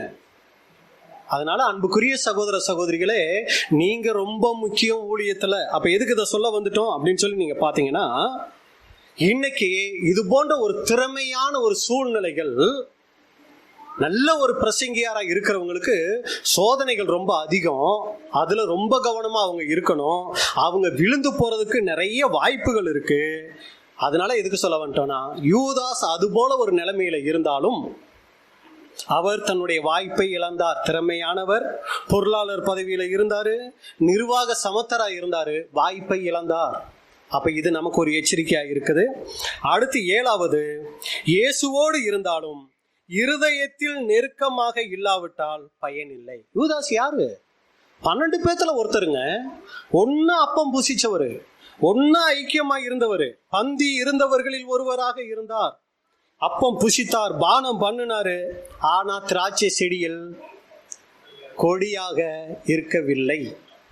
அப்ப ரொம்ப ஜாக்கிரதையா நாம் இருக்கணும். 8வது, இயேசு கிறிஸ்து கொடுத்த எச்சரிக்கைகளை ஊதாசீனப்படுத்தினார். அப்ப எச்சரிப்புகளை ஊதாசீனப்படுத்தினோம்னா மீட்பு நமக்கு வராது. இயேசு கிறிஸ்து கூடவே இருக்கிறார், எவ்வளவோ உபதேசம் பண்றார். இயேசு கிறிஸ்துக்கு நல்லா தெரியுது, யூதாஸ் நீங்க தான் காட்டி கொடுக்க போறீங்க, தெரிஞ்சிருச்சு. ஏன்னா ஒருத்தருடைய இருதயத்துல என்ன யோசிக்கிறாங்கிறது இயேசு கிறிஸ்துக்கு நல்லாவே தெரியும். அப்ப 12 பேரை பார்க்கிறார். யூதாஸுடைய மனசு மட்டும் வித்தியாசமா இருக்குது. உடனே எச்சரிப்பு கொடுக்கிறார். பொருள் ஆசை ஒரு மனுஷனுக்கு ரொம்ப டேஞ்சரு, ஆயிடாதீங்க பொதுவா பேசுறாரு. சரி, அப்படியே நீங்க கெட்டு போயிட்டீங்கன்னா கூட இளையகுமாரன் ஓமையை சொல்றாரு, திரும்பி வந்தீங்கன்னா அப்பா ஏத்துக்குவாரு. இது எல்லாத்தையும் அலட்சியப்படுத்திட்டார். அப்ப எச்சரிக்கைகள் நமக்கு வரும்போது இருதயத்தை கடினப்படுத்தாம மனம் திரும்பணும். 9வது, இயேசு கிறிஸ்து கூடவே இருந்தாரு. ஞானஸ்நானம் கூட யூதாஸ் எடுத்திருந்தாரு. ஆனா அது அவருக்கு மீட்பை தரல. நாங்கள்லாம் உடன்படிக்கை பண்ணி இருக்கிறோம் அப்படிங்கிறதுனால நம்ம என்ன ஆயிட முடியாது? சபை வாய்ப்புக்கு போயிட முடியாது. அது தகுதி தான், ஆனா அதுவே முழு தகுதி கிடையாது. 10வதா நம்ம பார்க்கிறோம், மற்றவர்களிடம் நன்மதிப்பை பெற்றிருப்பது மீட்பை தராது. யாருங்க உங்க பொருளாளர் அப்படின்னு கேட்டா 11 பேர் யாரை காமிச்சிருப்பாங்க? யூதாஸ். 12 பேர்த்துல யாருங்க ரொம்ப டேலண்ட்னா, ஐயோ இவரு மாதிரி நாங்களாம் கூட இல்லைங்க, அவ்வளோ ஒரு பெரிய டேலண்ட்டுங்க, யூதாஸை தான் காமிச்சிருவோம். 12 பேர்த்துல மிகப்பெரிய நன்மதிப்பை பெற்றிருக்கிறார், ஒரு உயர்வான பொறுப்புல இருக்கிறார், நல்ல ஊழியம் செய்யக்கூடியவரா இருக்கிறார்.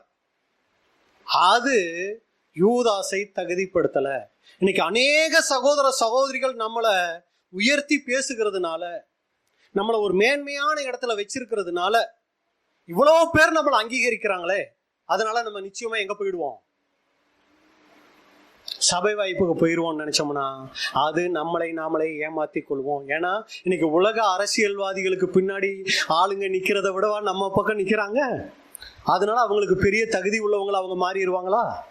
அதனால எண்ணிக்கை நம்மளை அதிகரிக்குது, எண்ணிக்கைகள் நம்மளை ஆதரிக்குதுங்கிறதுனால நம்ம சரியா இருக்கோன்னு தப்பு கணக்கு போட்டுறக்கூடாது. அப்ப அன்புக்குரிய சகோதர சகோதரிகளே, நம்முடைய இருதயமே நம்மை குற்றவாளிகளாக தீர்க்குமானால்